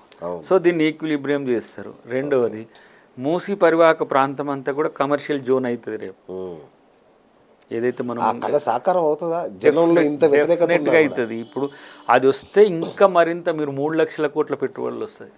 ఇప్పుడు మనం కడుపులో క్యాన్సర్ గడ్డ పెట్టుకొని బయటికి ఎంత నటించినా క్షీణిస్తుంటుంది ఆరోగ్యం. రైట్. ఇప్పుడు మూసి మనకు వరప్రదాయిని కావాలి తప్పితే మూసి మురికితోని వచ్చినోడు చూసి బో ఇదేం నగరం రా అని పోవద్దు. ఓకే. తర్వాత అక్కడ బిజినెస్కు స్కోప్ ఉన్నది, ఒరిజినల్ సిటీగా ఉన్న ఓల్డ్ సిటీ డెవలప్ అవుతుంది, నగర వేగం పెరుగుతుంది, రోగాలు తగ్గే కార్యక్రమం ఉన్నది. అక్కడనే ఆకాశామ్యాలను కూడా మనం చేసుకోవచ్చు, అక్కడ వ్యాపారాలు చేసే అవకాశం ఉంది. సిటీని అందంగా తయారు చేసుకోవడంతో పాటు ఇంటర్నేషనల్ స్టాండర్డ్స్తో ఉండాలి కదా. ఇటు వచ్చినప్పుడు లైట్లనే చూసి ఇదిరో హైదరాబాదు అని అంటావు, అటు అమ్మో హైదరాబాద్ అనొద్దు కదా. అది జరుగుతుంది ఇప్పుడు. దాంది అసలు ఆ గతంలో ప్రభుత్వం కూడా చేసింది కానీ వాళ్ళు ఎగ్జిక్యూషన్లో ఫెయిల్యూర్ అయినారు. కొంత వ్యతిరేకత వస్తుంది, 11,000 ఇండ్లకు సంబంధించిన అంశం కదా. మీ ఎగ్జిక్యూషన్ కూడా కొంచెం తేడా కొట్టిందేమో. హైడ్రాను దాన్ని డెమోక్రటైజ్ చేయడానికి ఇప్పుడు పిటిషన్ బేస్డ్ కానీ ప్రభుత్వ ఆస్తులను ఇష్టం వచ్చినట్టుగా హైడ్రా లేదని కొట్లాడితే కాదు, హైడ్రా వస్తుంది నీకు. మీ ప్రైవేట్ ఆస్తులకు సంబంధించిన అంశం, నీ ఇల్లు ఉంది, according to rule of law నీ ఇల్లు నీదే అయినప్పుడు కూలిస్తే నా మీద కోర్టుకే కాదు నా మీద ప్రజా కోర్టులో కూడా నువ్వు ఛాలెంజ్ చేయొచ్చు. కాబట్టి అన్యాయంగా రేవంత్ రెడ్డి గారు పోవడానికి అవకాశం లేదు, ఎందుకంటే మున్సిపల్ మంత్రి కూడా వారే కాబట్టి. మరి తిరుపతి రెడ్డి గారిది ఎందుకన్నా ఆపేశాడు? అది బాగా చెడ్డ పేరు వచ్చింది. ఇప్పుడు తిరుపతి రెడ్డి గారిది అన్నదెవరు? కేటీఆర్, హరీష్ రావు లాంటి వాళ్ళు. అట్లా 100 మందిలో కూడా రైట్ఫుల్ ఎవరైతే కోర్టుకు పోయి ఉన్నారో డిగ్రీలతో ఉన్నాయి ఆగినాయి. వాళ్ళు రాజకీయం కొరకు తిరుపతి అన్నది మాట్లాడుతుండొచ్చు కాక చాలా మంది ఆగినాయి. ఇప్పుడు నిన్న ఒక పెద్ద ఆయన నువ్వు ఓల్డ్ సిటీ నుంచి మొదలు పెట్టానన్నాడు మా నాగేంద్ర అన్న. ఎస్, వాళ్ళకు ఉన్న అప్రయన్సెస్ను మనం దాన్ని కన్సిడర్ చేయాలి. బట్ హైడ్రా గురించి హైడ్రానే పట్టించుకుంటుంది. Okay, they can take care of them self. ఎందుకంటే వారికి మంచి నేమే ఉంది కదా, రంగనాథ్ గారికి ఉంది కదా, కాబట్టి దాంట్లో ఇంటర్వ్యూని కావాల్సిన అవసరం లేదు. తర్వాత అత్యుత్సాహాలు చూపించాల్సిన అవసరం లేదు. కానీ నగర నాలాస్ని కానీ ట్యాంకులను కానీ కాపాడాల్సిన బాధ్యత మన అందరిది. కాబట్టి నేను బెటర్ హైదరాబాద్, సేవ్ హైదరాబాద్ పేరు మీద చాలా ఇక్కడ ఏవైతే సొసైటీస్ ఉన్నాయో వారికి సహకరించండి. బెటర్ హైదరాబాద్ కావాలి. ఇప్పుడు మనం బయటికి వెళ్ళి మాత్రం 5 నిమిషాలు ఇంట్లో ఉండాలనుకుంటాము, కానీ ఎక్స్పాన్షన్ కొరకు కొడితే హైడ్రా వచ్చిందో లేకపోతే మున్సిపల్ అధికారులు అని అంటాం. మూసి మురుగులో తీసుకుపోయి కోరింటి హాస్పిటల్, గాంధీ హాస్పిటల్, ఇంకో హాస్పిటల్ అన్నీ మురికి నింపితే ఏమయ్యా ప్రభుత్వం ఇన్ని రోగాలు వస్తుంటే డెంగ్యూ లాంటి మీ ఆలోచన మంచిది కాదనట్లేదన్న, ఆచరించిన పద్ధతి వల్ల మీకు చెడ్డ. మనం మూసీలు ఏం కూల్చలే, హైడ్రా వేరు. హైడ్రాను మూసీకి హైడ్రా వాటిని ఏది ఇటాచీలను తీసుకొచ్చి మూసీలో పెట్టి వాళ్ళు ఏదో మీడియాలో కలగాపులగం చేసిరు తప్పితే మూసీలో ఎవరైతే స్వచ్ఛందంగా ఇల్లు ఖాళీ చేసిపోయినరో వాళ్ళే దర్వాజలకు, ఫ్యాన్లకు, దూలాలకు తీసుకొని పోయినరు తప్పితే హైడ్రా కూల్చివేతలు మూసీకి లేవు. హైడ్రా వేరే. ఓకే, కాబట్టి అట్లని చెప్పి హైడ్రా కూలుస్తలేదని చెప్పి అక్రమార్కులంతా తెగబడితే అట్లా ఊరుకోదు హైడ్రా కూడా. అది 100 కోట్ల బిల్డింగ్ కట్టుకున్నా అది మటాష్ అవుతుంది. ఎందుకంటే అది చెరువులు ప్రజల ఆస్తులు, మీవి కావు. ఆక్రమించుకొని ఇది నాది అంటే నువ్వు ఒక్కరిని 1000 కోట్లు దోసుకుంటా అనుకుంటావు. తర్వాత ఈ దొంగ కాంట్రాక్టర్లు, దొంగ బిల్డర్స్ను కూడా మీరు నమ్మకుండా నిజాయితీగా చూసుకోండి అని ప్రజలకు మనం హితవ్యాలి. అన్న, కేటీఆర్ విషయంలో అంటే ఒక రాజకీయ పిత కేసు లాగా అనిపిస్తుంది ఇప్పుడు. 100% అది రియల్గా ఉంటుంది బ్రదర్. చెప్పి అంటే ఇన్ని రోజులు మీడియాలో చెప్పి నోరు అరిగిపోయింది. కానీ ఒకవేళ నేను అంటా కేటీఆర్ నిజాయితీగా ఉంటే పూలదండలు వేస్తారు కదా వాళ్ళే, లేకుంటే అరదండాలు మేము ఇస్తాం. ఓకే, ఎందుకంటే అంతే తప్ప ఇంకేమున్నది దాన్ని. నీ నిజాయితీ నిరూపించుకోమంటే నేను అడ్వకేట్ తెచ్చుకో, నాకు కోర్టులు పో, సుప్రీంకోర్టుకు పోతా పో, లొట పీస్ అయినా నువ్వు కొట్లాడే హక్కులు నీకు ఉన్నాయి కదా. రాజ్యాంగబద్ధంగా ప్రభుత్వం వివరిస్తుంది తప్పితే నువ్వు లొట పీస్ కేసు అయినంత మాత్రాన దాన్ని పట్టించుకోకుండా ఉండడం ఉండదు. నువ్వు లొట్ట పీస్ అని మొత్తం లోపటంతా పీస్ చేసినా కూడా నేను వదలరు కదా. 2 రకాలు ఉంటాయి. కాబట్టి అది చిన్నదే, కానీ దొరికితేనే దొంగ కదా, అదర్వైజ్ కాదు కదా. నిరూపించుకోమనండి, నష్టమే ఉంది. కాబట్టి దాంట్లో పెద్దగా కేటీఆర్ నేను అట్లా జైలుకు పోయి స్లిమ్ అయ్యి పాదయాత్ర చేసి సీఎం దానిక పోకు. ఇది లొట్ట పీస్ కేసే. లొట్ట పీస్ కేసు సీఎం అవుతారని ఆలోచన బాబు. రైట్ అన్న, బావబామ్మర్దుల తాకిడికే మీరు తట్టుకుంటలేరు. రేపు పెద్ద ఆయన వస్తే పరిస్థితి ఏంటన్నా కాంగ్రెస్ పరిస్థితి? రాణిస్తారా ఇల్లు? ఇక మేమే అయిపోయినావు, నువ్వు ఎందుకు అని ఉండవంటే అసలు నాకు ఇప్పుడు ఆ ఇంట్లో ఏం జరుగుతుంది అని ఒక సినిమా తీసినట్టు ఆలోచించాలని ఉన్నది. ఆయనే చేపిస్తున్నాడా, లేకపోతే ఆయన రాలేను కాబట్టి వాళ్ళు ఏమైనా చేసుకొని అనుకుంటుండా, ఆయనే వంట వారిసి వీళ్ళకు ఇస్తుండా, ఇవన్నీ డౌట్లు ఉన్నాయి నాకు. ఓకే. సో వీళ్ళిద్దరిని చూస్తే ఈయన మామచాటు అల్లుడే, ఆయన అయ్యచాటు కొడుకే. సో ఆయనది లేనిది వీళ్ళేం ముందుకు పోరు. కాకపోతే ఆయన రూపాయి చెప్తే వీళ్ళు ₹2 యాక్షన్ చేస్తున్నట్టు అనిపించింది. ఎందుకంటే తనతో కూడా కలిసి పనిచేసిన అనుభవం ఉంది కదా. జేఏసీలో ఉన్నప్పుడు వారి ఆలోచనలు కూడా జేఏసీతో ఉంటుండే. వారు సమ్టైమ్స్ దే లీడ్ సంథింగ్ కదా. కాబట్టి ఇంతలా మారిన కేసీఆర్ యొక్క ఆలోచనలకు ప్రతిరూపమా బిల్ల రంగాలని కూడా ఆలోచిస్తుంటా నేను. అంటే అబద్ధాలు అనే విషయం పక్కన పెడితే వాళ్ళ arrogance towards to the government and people అనేది కొంత క్వశ్చనబుల్గా ఉంది. ఎందుకంటే వాళ్ళు కూడా ప్రజాబాహుల్యంలో చెడ్డ పేరు తెచ్చుకోవాలనే, చెడ్డ పేరు తెచ్చుకోవద్దని ఉండాలి మనకు కూడా. నిర్మాణాత్మక ప్రతిపక్షంగా ఉండి ప్రభుత్వానికి సూచనలు ఇచ్చేటట్టుగానే ఉండాలి అని. ఇప్పుడు నువ్వన్న మూసి దానికి వచ్చి చెప్పవా అంటే రాడు, నువ్వన్న హైడ్రా కొరకు వచ్చి చెప్పవా అంటే ఏది చెప్పరాళ్ళు. మేము ఎందుకు చెప్తాం, మమ్మల్ని ఓడగొట్టి కదా మేము చెప్పాం. అయితే ఆయన ఏంది అనేది ఇక తెలియదు, పెద్ద అయింది. చూద్దాం ఆయన వచ్చినాక ఆయన ఎప్పుడు వస్తాడు, ఎట్లు వస్తాడు అనేది. ఇప్పుడు మన ఏంది, మన వెనకడికి బాగోతా అలా పరద సాటు కూకిట్లా ఎగురుతుండే వేషం, బయటికి రాకపోతుండే. తర్వాత ఒక పద్యం పాడి వెళ్ళేసరికి తెలిసిపోతుండే. అట్లా మరి ఆయన కూడా వచ్చినాక చూద్దాం. అప్పటి వరకు వెయిట్ చేయాల్సింది. సూపర్. రైట్. ఓవరాల్ కన్నా ఫైనల్గా ప్రభుత్వం 1 year దాటింది, రైట్. సో ఒక లేమ్యాన్గా, పోనీ లోపల వ్యక్తిగా కాకుండా బయట వ్యక్తిగా ఎన్ని మార్కులు వేస్తారు ప్రభుత్వానికి? ఇప్పుడున్న పరిస్థితులలో, ఇప్పుడు ప్రభుత్వం ఉన్న ఆర్థిక పరిస్థితుల్లో ఇంతకంటే బెటర్గా చేయడానికి అవకాశం లేదు. ఓకే. సో 100కి 100 మార్క్స్ మనం వేయవచ్చు. ఇంకా బట్టి గారి బాధ చూస్తే మాత్రం ఇంకా ఆయనకు 110 కూడా వేయాల్సి వస్తుంది. ఎందుకంటే ప్రతి దానికి డబ్బే.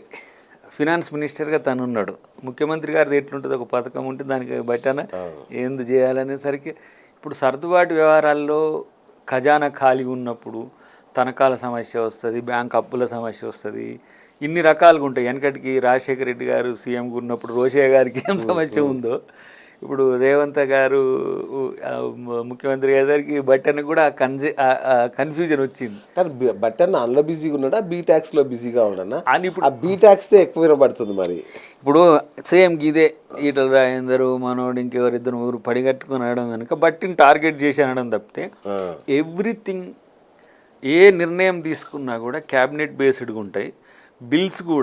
బిల్స్కి సంబంధించిన అంశంలో కూడా సింగిల్గా నిర్ణయం తీసుకునే అవకాశం ఉండదు. ఏదైనా సరే ఒక కలెక్టివ్ డిసిషన్ తీసుకుంటారు కాబట్టి బట్టిని రాజకీయంగా టార్గెట్ చేసిండ్రు. 10-15% నడుస్తుందన్న ఆయన అంటాడు, మరి ఎవరిది చెప్పమని రాదు. ఆయన ఏమన్నా అడిగి నేను ఇస్తాను వచ్చిండా ఎందుకు చెప్ప. కాబట్టి ఆయనకి అసలే దాని మీద అవగాహన లేదని బయట ఎవరో ఈ ఏమంటారు ఈ రూమర్స్ స్ప్రెడ్ చేసేటోళ్ళని ఇన్ని చెప్పినట్టుంది. ఆథెంటిక్గా మనోడు చేయదు. ఇప్పుడు ఆయన ప్రెసిడెంట్ కావాలని పోటీలో ఉండడు, దాంట్లో గట్టి ఉండాలి, నువ్వు గట్టి కొట్లాడంటే పోయి చాలా కొట్టాడు. అట్లా ఇది కూడా విమర్శ ఏది నీది పదును ఏదంటే బట్టినే విమర్శించరే, సీఎంనే విమర్శిస్తారు. సీఎం వాళ్ళిద్దరు దోస్తులు కదా, ఆయన పెద్దగా ఏం విమర్శిస్తలేడు. ఎందుకు గతంలో చాలా అంశాలు కూడా అయినాయి కదా ఒకసారి. కాబట్టి పెద్దగా ఇగో ప్రతిపక్షాలు పవర్ఫుల్గా ఉంటే ప్రజలకి ఎంత మేలు జరుగుతుంది. కానీ ప్రజలే మాకు ప్రతిపక్షంగా కనబడుతారు, వాళ్ళే నిలదీస్తారు మమ్మల్ని. ఇప్పుడు గ్రామ సభల్లో that is the beauty of the democracy. అది డెమోక్రసీ లాగా అంతే. అంతకు మిక్కిలి రానివని బాధ ఏందో అదే కదా సమస్య. రైట్. వచ్చినోనికి కడుపు నిన్నోడు కామ్గా ఉంటాడు, నాకు అర్హత ఉండి నాకు ఎందుకు రాలేని కొట్లాడుతున్నారు, కొట్లాడండి కానీ తెచ్చుకోండి. ఈ పగోళ్ళ పోలీసుల పహారాలో నడుస్తున్నాయి గ్రామ సభలు. కాకపోతే ఇప్పుడు వీళ్ళు ఏం చేస్తారంటే, ఇప్పుడు రైతుల మధ్యన రౌడీలను పెట్టి కొట్టించినట్టే రైతులను రౌడీలను చేసే ప్రయత్నం చేసింది వీళ్ళు, రౌడీలను పెట్టి. ఇప్పుడు అట్లనే ఈ గ్రామ సభలు వాళ్ళు ఎప్పుడు నిర్వహించాలి. మనం నిర్వహిస్తున్నప్పుడు మీడియా అటెన్షన్ కొరకు గ్రామ సభలని రసాభాస ఇది ఎంఆర్ఓని తిట్టిర్రు, అని తిట్టుర్రు కానీ పని చేసుకోలేదు. వాళ్ళు ఆ మొహానికి ఈ 10 సంవత్సరాలు ఒక రేషన్ కార్డు ఇవ్వలేదు, వాళ్ళు ఒక ఇల్లు ఇవ్వలేదు, కట్టిన ఇల్లు ఇవ్వలేదు దళితులు. ఇప్పుడు కట్టుకోండి, తెచ్చుకోండి, గ్రామానికి 30-40 ఒక సంవత్సరానికి వస్తాయి. మీరు కొట్లాడకండి, కొట్లాడుకోకండి. అధికారులు మీ దగ్గర ఉన్నారు, మీ ఎమ్మెల్యేలు మీ దగ్గర ఉంటారు, మీకు మంత్రులు మీకు బాసటగా ఉంటారు. ప్రభుత్వము పని చేస్తుంది. మీకు ఇప్పుడు దాదాపు ఎంత ఒక నియోజకవర్గానికి 3000 ఇండ్లు ఇవ్వాలనుకుంటున్నాం. ఇచ్చేటప్పుడు లడాయి అవుతుంది. మాకు ఇవ్వాలంటే మాకు ఇవ్వాలి. ప్రతి ఒక్కళ్ళు పేదోళ్ళు అయితే ఇండ్ల కాడికి వచ్చారు. కాంగ్రెస్ వాళ్ళకి ఫీడ్బ్యాక్ అంతా బీఆర్ఎస్ వాళ్ళకి వస్తుందని నా నియోజకవర్గంలో మా వాళ్ళు చేస్తే అట్లెట్లా అంటే ప్రిసీడింగ్స్ ఇంతకుముందు తయారు చేసినవి ఉంటాయి కదా లిస్టులు. ఎలిజిబిలిటీలో పేదోళ్ళు ఎప్పుడు కూడా పేదగా ఉంటాయి కదా. వాళ్ళు తయారు చేసిన లిస్ట్ అయినా పేదోళ్ళకి ఇవ్వాల్సిందే. అంతే కదా. మనం బీఆర్ఎస్ వాళ్ళ మాదిరిగా బీఆర్ఎస్ వాళ్ళకే ఇయ్యాం. బీఆర్ఎస్కి ఇస్తాం, బీజేపీకి ఇస్తాం, కాంగ్రెస్కి ఇస్తాం, పేదోడికి ఇస్తాం. అది కార్డు అయినా సరే వాట్ ఎవర్ వాళ్ళ మాదిరిగా మేము మా వాళ్ళకే ఇస్తామనేది ఉండదు. కాంగ్రెస్ ప్రభుత్వం అంటే ఇది అందరి ప్రభుత్వం అనే విషయాన్ని ప్రజలు గుర్తుపెట్టుకుంటే మంచిది. కొట్లాడండి కానీ వాళ్ళు చెప్పిన మాట వినకండి. ఎందుకంటే వాళ్ళు మిమ్మల్ని రాంగ్ గైడ్ చేస్తారు. మీరు కొట్లాడే ప్రభుత్వంతో కొట్లాడు. నాకు ఇగో ఈ ఎలిజిబిలిటీ ఉంది, ఇది రావాలి నువ్వు, నాకు ఇగో ఇది రావాలి నువ్వు అని కొట్లాడు. కానీ మేడలు మిద్దలు బంగ్లాలు పెట్టుకొని వైట్ రేషన్ కార్డు లెక్క కొట్లాడకండి. ఎందుకంటే పేదోడు బతికేది పేదోనికి ఇవ్వండి. దేనికైనా మొడాలిటీస్ ఉన్నాయి. ఇప్పుడు జనగణన జరిగేటప్పుడు కూడా మీ ప్రాపర్టీస్ అసెట్స్ ఉన్నప్పుడు చెప్పండి. ఇప్పుడు ఈ కార్డ్స్ కూడా వచ్చేది ఇప్పుడు నామినల్ కార్డ్స్ వస్తాయి, నెక్స్ట్ డిజిటల్ కార్డ్స్ వస్తాయి. కార్డు కూడా డైవర్ట్ కావడానికి లేదు. ఎవరి కార్డు వాళ్ళే ఐరిషా, తమ్నేలా, వాట్ ఎవర్ ఒక డిజిటల్ కాపీ వస్తుంది. మీకు రావాల్సినవి మీకు మాత్రమే చెందే ఒక వ్యవస్థను తప్పకుండా తీసుకొస్తాం. ఈ దుబారా లేకపోతే ఏంది నౌకలలో ఇతర దేశాలు థాయిలాండ్కో ఇటు పోయేటట్టుగా ఉండదు. సన్న బియ్యం సగటు వ్యక్తి ఎవరైతే సామాన్యుడు ఇంట్లో మంచిగా వండుకొని తినే బియ్యం ఎట్టుంటే అదే బియ్యం, అవే కూరగాయలు, అది 9 రకాల ఇవి కూడా ఇవ్వాలని ప్రభుత్వం ఆలోచిస్తుంది. కాబట్టి ఇప్పుడు మనం ఎస్సీ ఎస్టీ లేకపోతే గురుకుల హాస్టల్స్కే మనం ఇట్లా సన్న బియ్యంతో పాటు 2 times non veg, egg per day ఇట్లా ప్లాన్ చేస్తున్నాం. ఎందుకంటే పౌష్టికాహారం ఇవ్వాలని ఒక ఆలోచనతో. మన ఆర్థిక మూలాలు పెరిగినాయి కానీ మన సామాజిక మూలాలు పెరగకపోతే సమస్య కదా. మళ్ళీ ఆ పురుగులు అన్నము అది. కానీ అన్న నేను చూశాను, నేను స్వయంగా చూసాను. మొన్న ఒక స్కూల్ విజిట్ చేశా. మెను బ్రహ్మాండంగా ఉంది కానీ ఉట్టి చారన్నం వేసుకొని తింటున్నారు. 2 రోజులు వెళ్ళాను నేను స్కూల్కి. అది ఇప్పుడు అవి కన్ఫర్మ్ కొన్ని ప్రాంతాల్లో అవుతున్నాయి. అందుకనే జాయింట్ కలెక్టర్, డిప్యూటీ కలెక్టర్ను పర్యవేక్షణ పెట్టినాం. లోకల్ లీడర్స్ కూడా పోవాలని పెట్టినాం. కొన్ని ప్రాంతాల్లో ఏమవుతుందంటే బిల్స్ తర్వాత ఇంకోటి ఏంటంటే నేను మొన్న కలిసినప్పుడు ఒక చర్చలో సాంబార్నైనా అన్ని కూరగాయలు వేసి పెట్టండి ఒకవేళ మీకు ఏమైనా సమస్యలు వస్తాయి, కానీ టేస్టీగా ఉండాలి. రెండవది మెను పెట్టినాక ఈరోజు బెండకాయ, సాయంత్రం దొండకాయ అన్నప్పుడు దొండకాయలు దొరకకపోతే అదే ప్లేస్లలో రీప్లేస్ చేయాలి మంచి. కానీ రోజు ఒకే పెట్టకుండా ఇప్పుడు కాలంలో కూరగాయలు దొరకవనే పరిస్థితి లేదు. అంటే ఇప్పుడు బల్కీగా వస్తున్నాయి ఒకటి. లేదంటే హాస్టల్కి సంబంధించి ఒక కాంట్రాక్టే చూసుకోవాలి. తర్వాత నాణ్యమైనవి పెట్టాలనేది. ఇది స్ట్రీమ్ లైన్ కావడానికి నేను అనుకుంటే ఇంకో 2 నెలలు దానికి పడుతుంది. గతంలో అంత విధ్వంసం పాత చార్ట్కే ప్రైస్ ఇస్తున్నారు. అప్పుడున్నది 2014 ఉన్న ప్రైస్ లిస్టే ఇప్పుడు వస్తే కాదు కదా. పెరిగినాయి కదా ఇన్ఫ్లేషన్ బట్టి. మనం మెస్ ఛార్జెస్ ఇవన్నీ పెంచినా కూడా సిస్టమ్ అడాప్ట్ చేసుకోవడానికి కొంత సమయం పడుతుంది. కానీ ఇంకా మీకు ఇంటిగ్రేటెడ్ స్కూల్స్ అయితే నీకు ఇంటర్నేషనల్ స్టాండర్డ్స్లో ఉంటాయి. అవి ఇంతకుముందు ఉస్మాన్ యూనివర్సిటీ అంటే మీకు తెలుసు ఎట్లా భోజనం ఉంటుంది. ఆ స్టాండర్డ్స్లో ప్రయత్నం చేస్తారు. కాబట్టి విద్య విషయంలో రోజని కాదు, ట్వైస్ ఇన్ ఎ వీక్. దాని విషయంలో ముఖ్యమంత్రి కాలేజీలో డైలీ మటన్ ఉండేది. అది మీది అడహక్ కాబట్టి మీరు అంటే స్టూడెంట్ మేనేజర్ అటానమస్ కాబట్టి. రెండవది ఏంటంటే అక్కడ మేనేజ్మెంట్ని బట్టి కూడా ఉంటుంది. మిగతా రెండోది అవి మాత్రం హైజీనిక్ టైప్ ఉంటాయి. అవి ఇప్పుడు 33 అయినాయి, రేపు 300 అవుతాయి.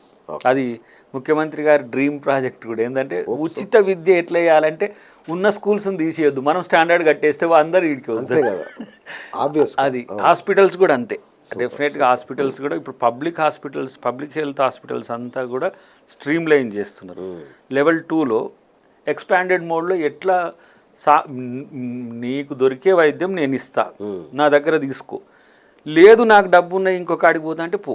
కానీ మేము మాత్రం ఆ స్టాండర్డ్, ఇప్పుడు నిమ్స్ను మించిన స్టాండర్డ్స్ మెయింటైన్ చేసే హాస్పిటల్ అయితే నేను చూడలే. చాలా పెద్ద పేరున్న హాస్పిటల్స్ ఉంటాయి, బిల్లు ఎక్కువ వచ్చే హాస్పిటల్స్ ఉంటాయి కానీ నిమ్స్లో బాగా గాంధీ ఇంకెక్కడ బాగా అయ్యే పరిస్థితి లేదు లేదు దట్నే గాంధీలో కూడా అన్ని సూపర్ స్పెషాలిటీ ఇద్దాం మనం తర్వాత దేన్ని ఎంచుకుంటారో ప్రజలకు ఆ ఛాయిస్ వదిలేద్దాం అట్లా చేసే ప్రయత్నం అయితే చేస్తున్నాం. చలో ఇంకా టైం ఉంది కదా 4 ఏళ్ళు చూద్దాం అన్న. ఫైనల్గా ఎమ్మెల్యే అవుతారు అనుకున్నాం, ఎమ్మెల్సీ అవుతారు అనుకున్నాం, ఎంపీ అవుతారు అనుకున్నాం, మళ్ళీ పిసిసి అధ్యక్ష పదవి కూడా మీ పేరు గట్టిగా వినబడింది. సాక్షాత్తు బాసే అన్నాడు అత్యున్నత పదవిలో చూడబోతున్నాను అన్నాడు.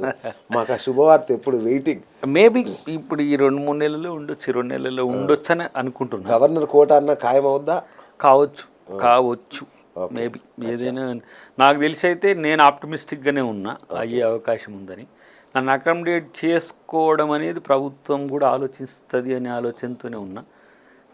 కానీ అంటే but is bit of poison కాబట్టి నేను ఈ స్థితి ఎట్లా సమస్య అవుతుందంటే ఇప్పుడు నీలాంటి వాళ్ళకి రోజు కొంతమంది చెప్పాల్సి వస్తుంది.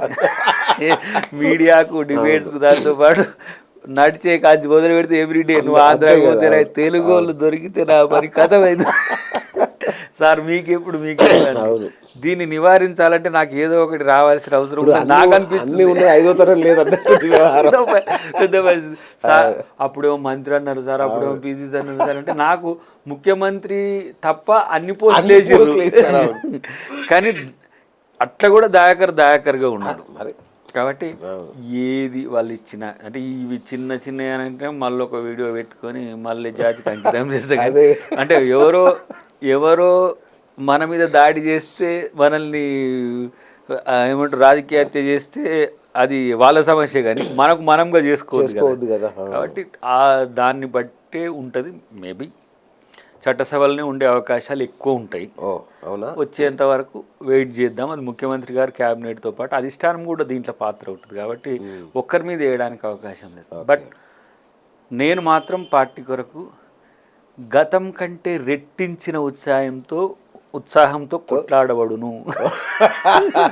అధిష్టాన నిర్ణయమే శిరోధార్యం ఆల్వేస్. అది కానీ అన్న అది అయ్యాక ఫిబ్రవరిలో మార్చిలోనో మోస్ట్లీ ఏప్రిల్లో అనుకుంటున్నా బహుశా అవుతుందేమో.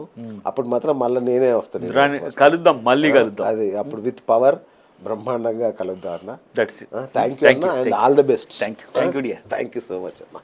సో చూశారు కదా the great rebel Addanki Dayakar గారితో ఇవాళ మన బిఎస్ టాక్ షో. నేను మీ బిఎస్ సైనింగ్ ఆఫ్.